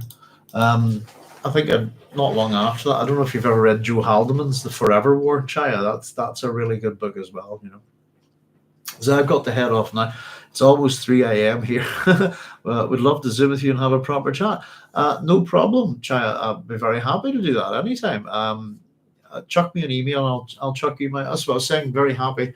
Time differences and all things don't really bother me too much because I don't sleep properly anyway. So if you want to organise that, that's absolutely no problem. Chuck me an email and I'll send you my Zoom details, and we can try and figure out a wee time to have a chat sometime. That would be delightful. It'll be a first for me, actually, chatting to somebody out in your part of the world as well. So there you go. That's very, very kind of you to say so. Thank you. I look forward to it. And in fact, folks, it's just coming up to 1 a.m. here ourselves. So I wasn't really meaning to be on here this long. I just thought I'd pop on and go, hey, it's our 4th anniversary. Is anybody out there? And I just thought I'd grab something to chat about just in case somebody was here, But it's nice to mark these wee milestones. So I'll say good night, Chaya. Thank you very much. And I'll say the same to everybody else out there. Thanks very much for joining me on our 4th anniversary episode here on YouTube. It's been great. As Chaya said, great. Lovely chatting to you as always. We've piled into the ancient world a wee bit more tonight, I think, which is always good fun. But it's a place where I'm very happy to root, as I like to say. So we'll just say, listen, thanks very much. It's been a great chat, great conversation. I'll be back on Thursday at 9 p.m. GMT +1 with chapter 23 of June Messiah. So we're pushing on towards the big chapter, plenty to talk about. And I look forward to seeing you all there if you can make it. So thank you very much, everyone. As always, take it easy. Look after yourselves no matter where you are. Be safe, and we'll see you real soon. Thank you very much. All the very best. Good night. Thank you, Chaya. Thanks, everyone. Good night. Take care. Bye-bye.